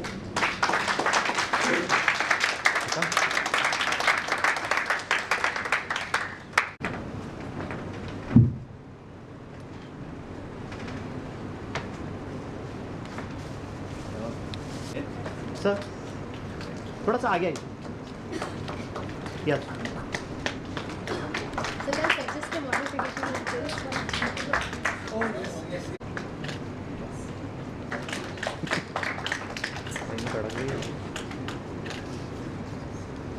Thank you, sir. I invite Dr. Sumit Patidar to please come on the stage and give certificate to the chairperson.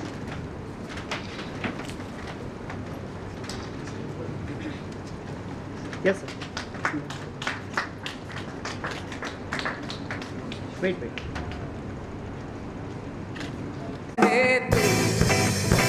मैं वो जहाँ हूँ तेरी वजह से